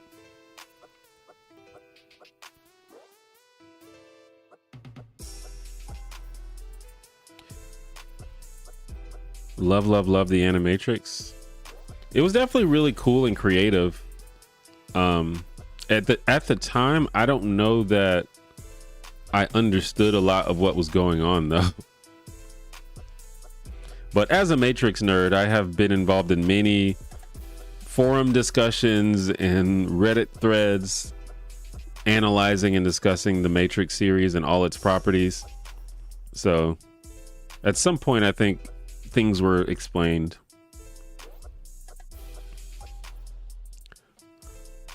Spoiler: the pickup artist. I remember the fat guy getting in second place and was like, "That's cool and kind of inspiring." Yeah, I don't really remember. I vaguely remember the guy who won. I don't remember anyone else who was on that show though.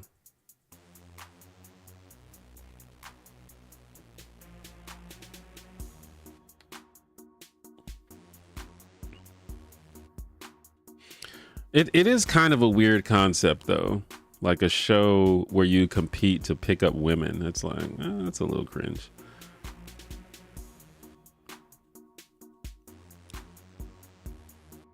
It was a personality trait for him. He was always sneaking it or something. I guess so. I'm gonna go play some video games. Love you. It's good to see you, Mary. Thanks for stopping by. Love you too.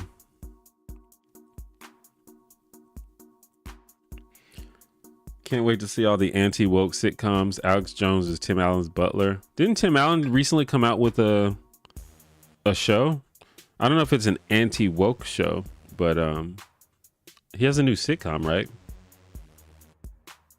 And you know, they've got all those like Daily Wire shows. Have y'all seen this Mr. Bertram show, this animated show? I only know about it because a whole bunch of people did videos about it because it's so bad. But yeah, it's like, I think it's on like Daily Wire or whatever their streaming platform is. And it's real bad.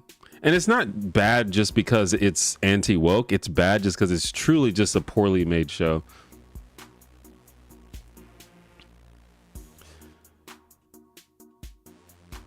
Yeah, Shifting Gears. It has Kat Dennings in it. I don't know. I mean, I don't know if it's supposed to be a conservative show or whatever, but I don't know.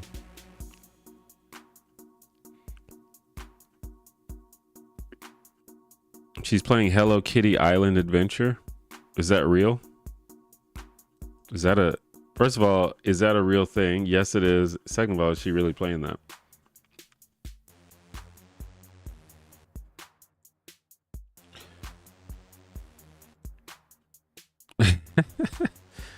Well, that's awesome.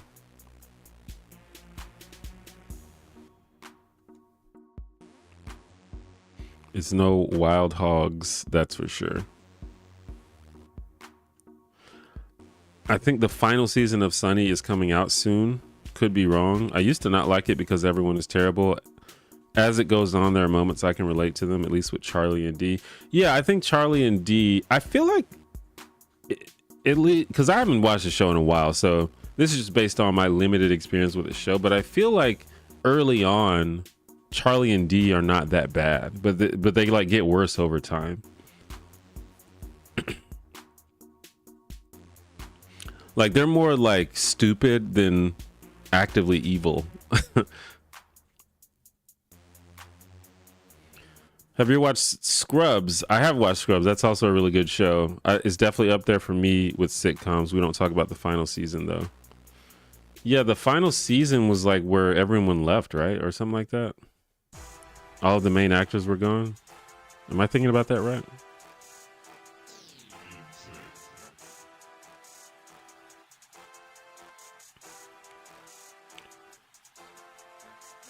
Home Improvement was awesome. Was it part of the TGIF lineup? I can't remember. It was not part of the TGIF lineup. It was a... Home Improvement was like a big deal. Like it was a... That was I think that was like a midweek primetime show. Like where they put the... Like... TGIF was where they had all of like the cheap family sitcoms, but the actual popular sitcoms, those came on like Tuesday at prime time. Shows like Friends and Home Improvement and Roseanne and stuff like that.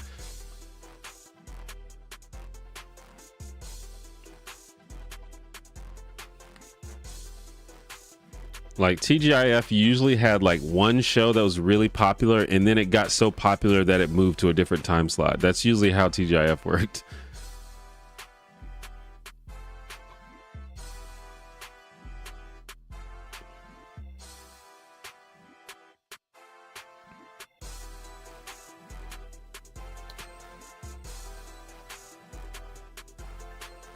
The Elaine effect. Yep. And honestly, that's a common thing when it comes to TV shows, where, you know, as the show goes on, they have to keep extracting stories and extracting comedy out of the characters, so they exaggerate the characteristics of that. It's called Flanderization, or at least a lot of people have called it Flanderization, named after Ned Flanders from The Simpsons. It's a common thing that happens on TV shows.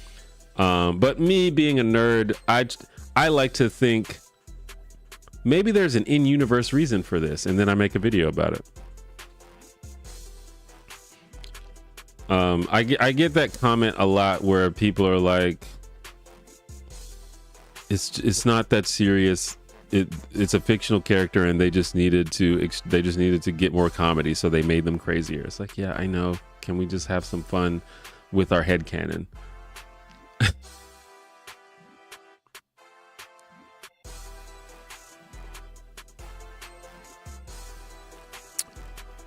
Have I read Berserk? I have not. I've heard a lot about it though. I've never been super into like manga and anime,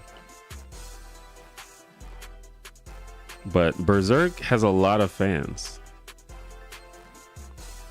The final season of Scrubs was basically a spin-off or reboot without saying that it was, and it pissed a lot of people off.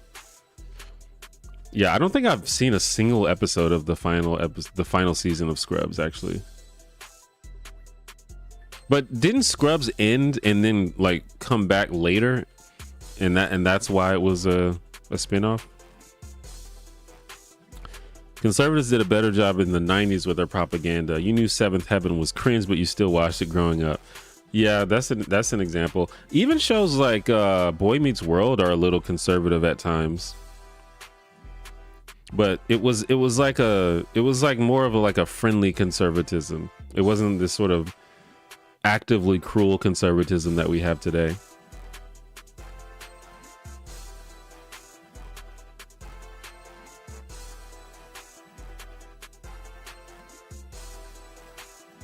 Do you think reality TV is a lower art form than scripted content?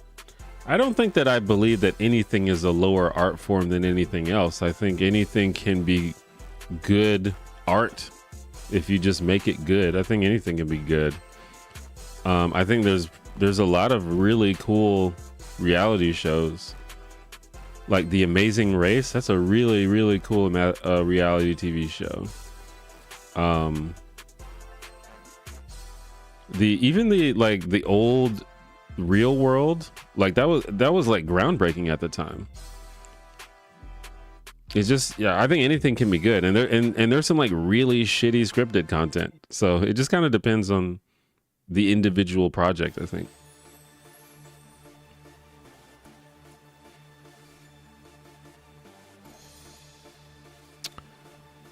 I remember TGIF would do those holiday notice these things in every shot, and you have to write in the things you'd see and you could win a prize. Yeah, I think some shows did stuff like that. I think I remember that most with the Drew Carey show. They used to do the what's wrong with this episodes. Those were really fun. I remember that. Drew Carey show is also a really good show. I'd like to do a video about that. Anything fun with your D&D games? I've been wanting to play some D&D bad. Yeah, we just finished up our last campaign. We just finished Curse of Strahd, which was really fun. I had a lot of fun running that. And now we're about to start a new one. It's actually I'm trying to write a homebrew campaign that is set in the modern United States. So that's how we're gonna try to do it.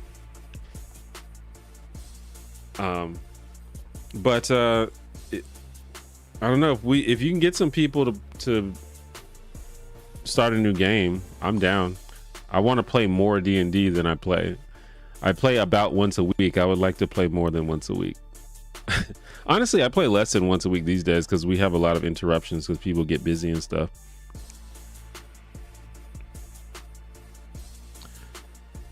Did I ever see any Gilmore Girls? I've seen a little bit of Gilmore Girls. That's another show that has a lot of fans, but yeah, I don't know a lot about it. That could be interesting to check out though.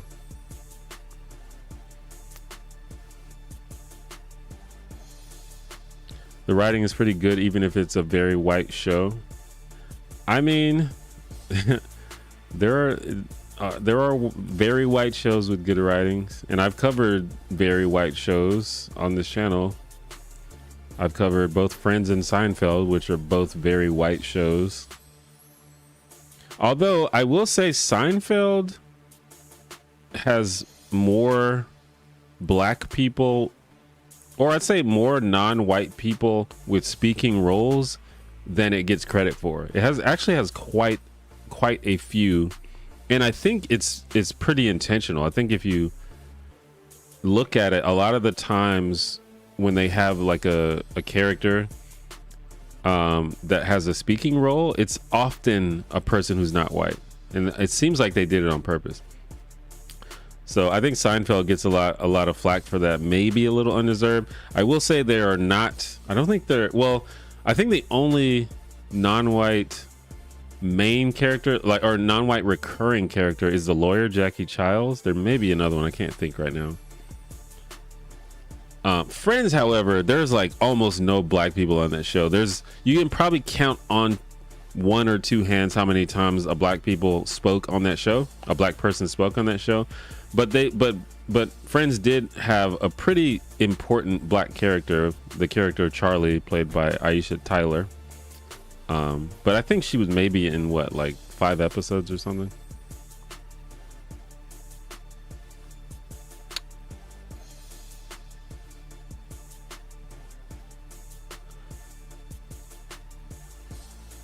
Is YouTube political drama worse for your brain than reality TV?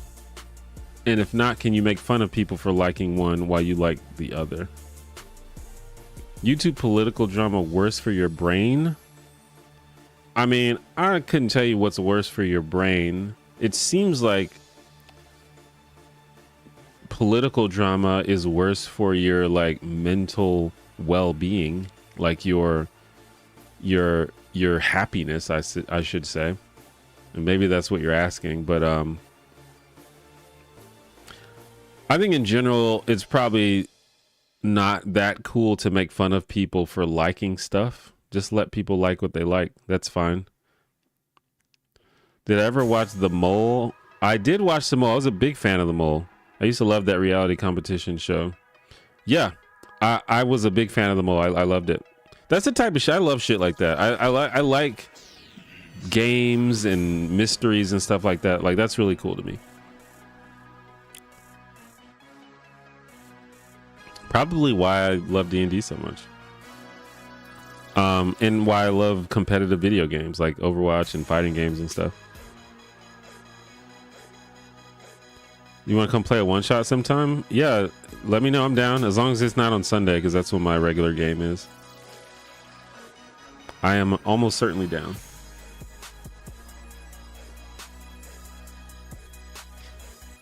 In the 90s, 2000s, there was a lot of Christian media / mainstream media crossover.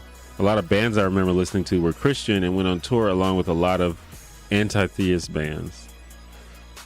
Yeah, there were a lot of, or there were several Christian bands that crossed over into sort of mainstream.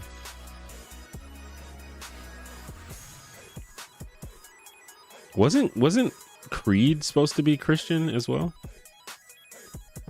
I know POD was a Christian band. Obviously there's what's it called? Sixpence None the Richer.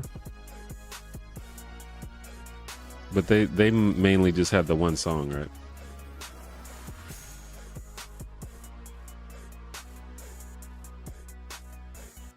Oh no, they had other popular songs.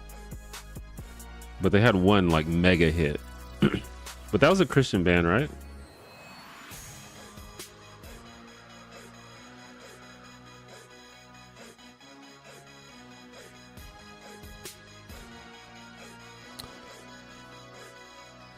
Do you remember the show Dog Eat Dog? That was like a cultural phenomenon that disappeared. It's funny how these shows pop up and they're like pump and dump scams for the network. Dog Eat Dog, that sounds familiar. I can't quite remember what that was though.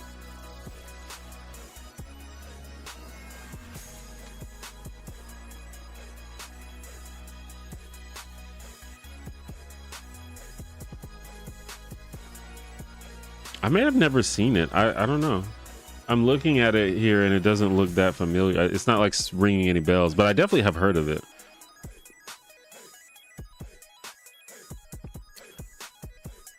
That's true. I never thought that about Seinfeld. Jackie Childs is great. Yeah, Jackie Childs is a good character. Very funny. Elaine dated a mixed man in one episode. Was he mixed though? I feel like the joke of that episode was that everybody thought he was black, but he was actually white. But I could be misremembering it. Or maybe I'm thinking of a completely different episode.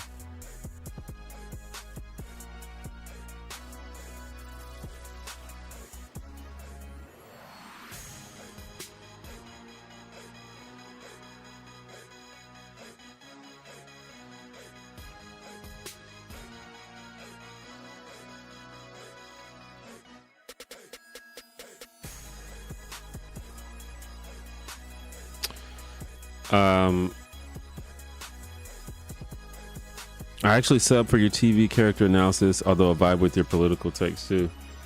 Yeah, I'm in a weird spot now where I have this mix of audience where there are a lot of people who are kind of unfamiliar with the political era of this channel.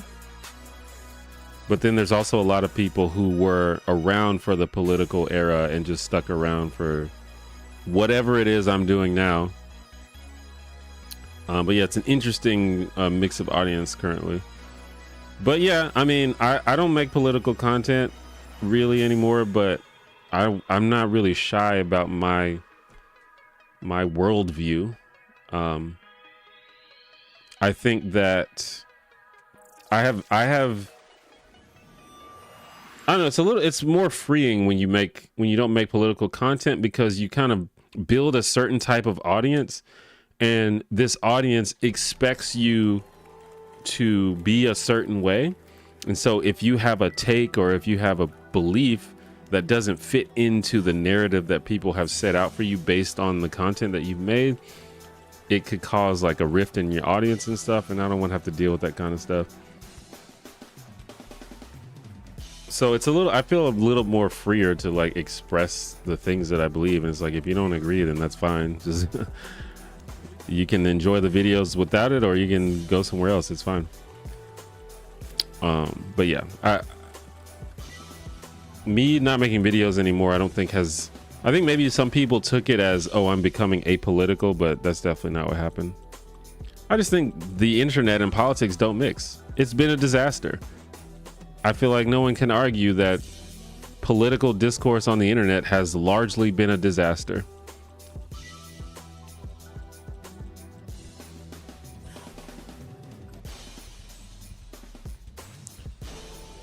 Have you watched any season of The Traitors? It's similar to The Mole. I have not seen that, but if it's similar to The Mole, then I would like to see it.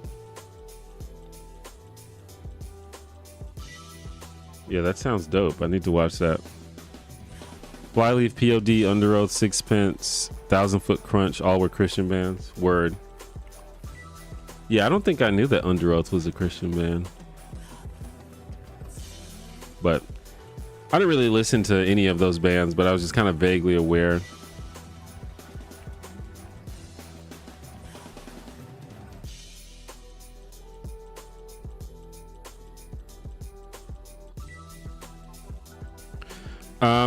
So we are, it's been about 2 hours, so I'm going to probably just stream for about 10 more minutes, and it's getting a little late over here, so we're going to end the stream shortly, but we can hang out for about 10 more minutes. It's all good. Appreciate everybody for chilling with me for a little while.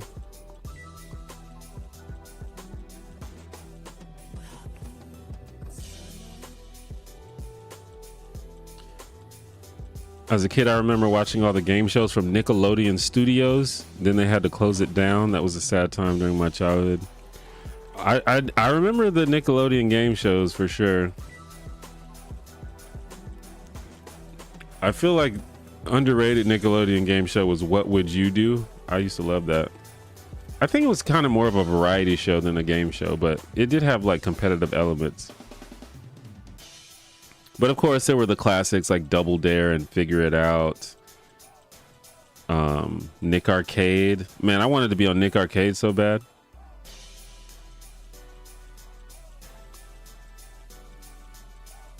Of course, Legends of the Hidden Temple, Guts.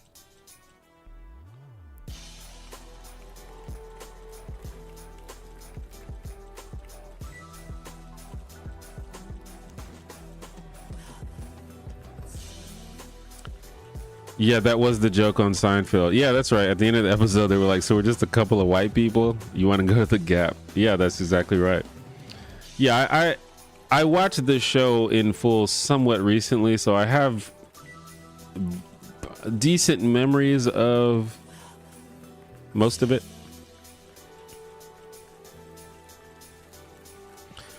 All those kids on these game shows were definitely way more athletic than your average kid. Absolutely. I was looking at some clips from Legends of the Hidden Temple recently. That show was impossible if you weren't an athletic kid. Which honestly, when I was a kid, I was pretty active and athletic. But yeah, they had to do a lot of physically exerting things. Like they had to cross the moat at the beginning, and they would have to like row themselves across the moat, or like hold on to a rope and pull themselves across. Like you gotta have some upper body strength for this.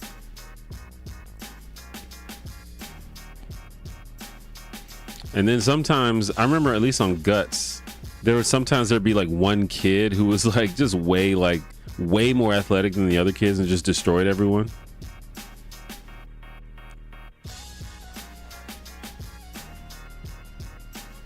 The thing at the end with the temple guards, yeah.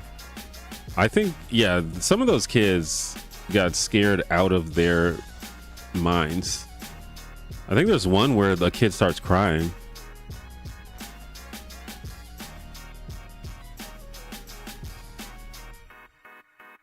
Do they even make game shows for kids anymore? Do those exist?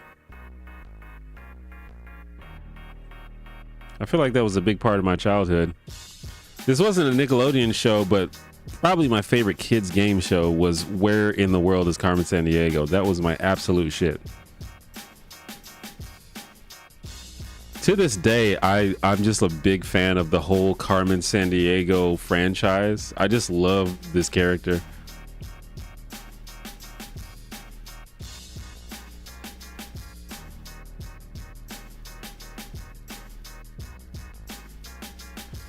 The Nickelodeon game shows are like a more game version of Japanese game shows. They have the absurdity minus the adult themes. Yeah. Yeah, for sure, actually, yeah.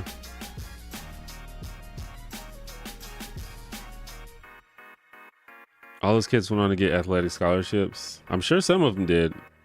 I know in particular the show Guts, that was probably like the most sports themed one. And yeah, some of those kids were genuinely talented in terms of athletics. Some of them were not.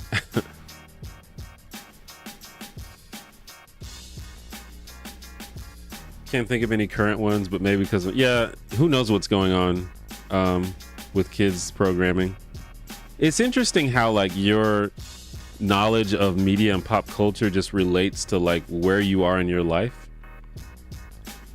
Like I was watching some people, they're like my age, but they have kids, and they were talking about kids shows, like shows for very young kids, like Bluey, and I don't know any other ones because I don't have kids. And I just remember being like, man, I have no idea what's going on. I don't know what any of you are talking about.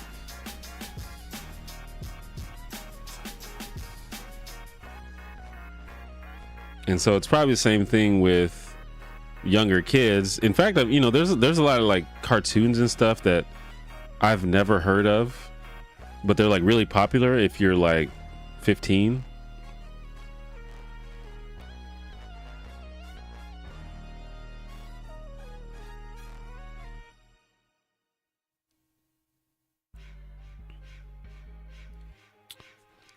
The educational computer games that followed her shows. Yeah, I played all that shit. I was like pretty quickly obsessed with Carmen Sandiego.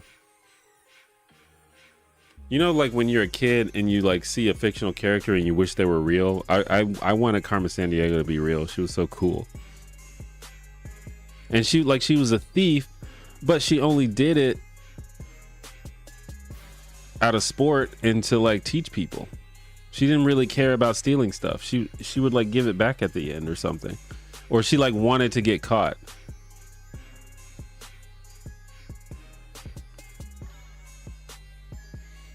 Guts was the game show I enjoyed the least, maybe because it was the most like sports. Possibly. I liked sports growing up, so I like Guts a lot. That was probably one of my favorites.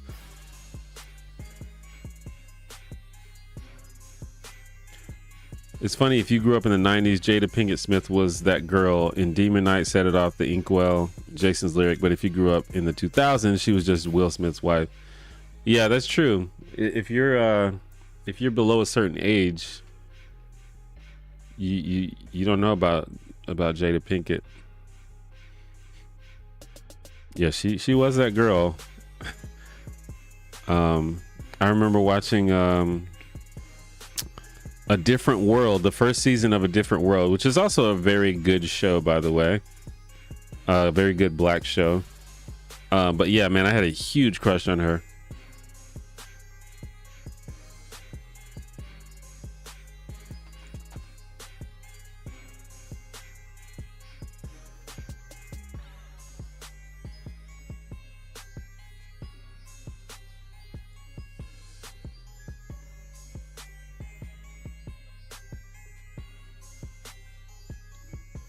I know how so many 90s shows there was some kid that knew how to hack a whole mainframe computer.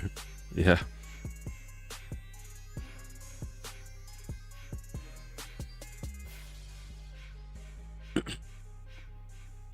Would you do a video on In Living Color? I mean, yeah. I might.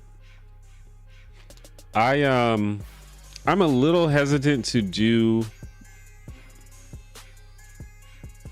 cover black shows just because I have somehow, I don't know, it wasn't on purpose, but I have somehow created a very white audience here on this channel, which is fine. There's nothing wrong with that. But I want to make stuff that the people that watch my videos care about.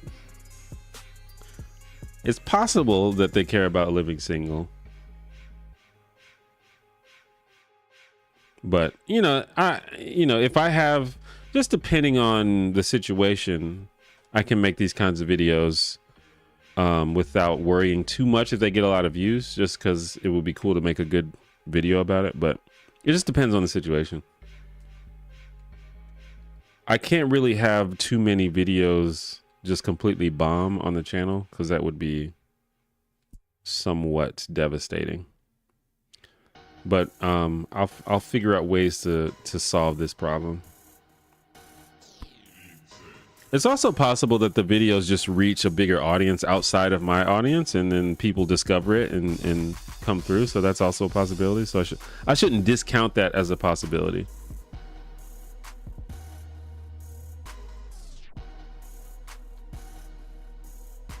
But I do want to make more videos about black shows.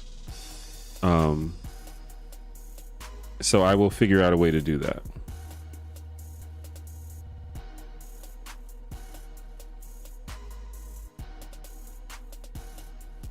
Maybe I could find a way to like fund, maybe I can get like Nebula to fund a series on black sitcoms or something like that. I don't want to like put it behind a paywall, but maybe I can figure something out.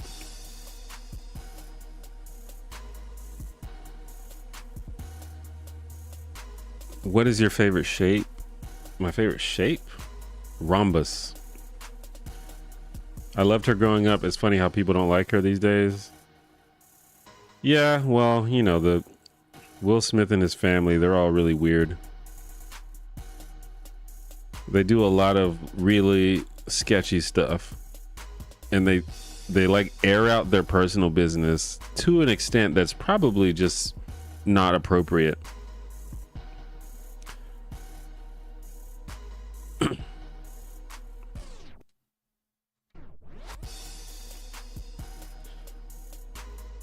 Blank check a family comedy was about a kid hacking the banking system. It was one of my favorite movies growing up. Yeah, I remember Blank Check.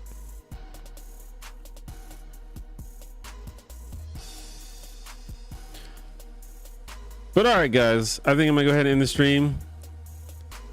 I will try to stream again next week, maybe even again this week.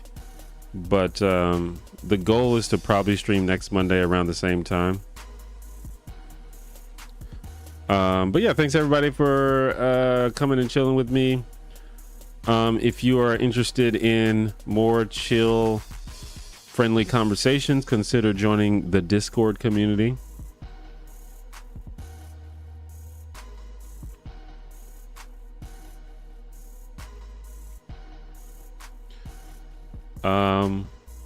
And keep a lookout. There should be a new video coming soon. Let's see, probably, I don't know if I can get it out this week, but if not this week, then next week most likely. So yeah, look out for that new video. And I won't tell you what it's about, but I did give a hint during the stream if you were around, so keep an eye out for that. And yeah, I'll try to stream again next week. And I guess that's it. So I'll see you all next time. Bye bye.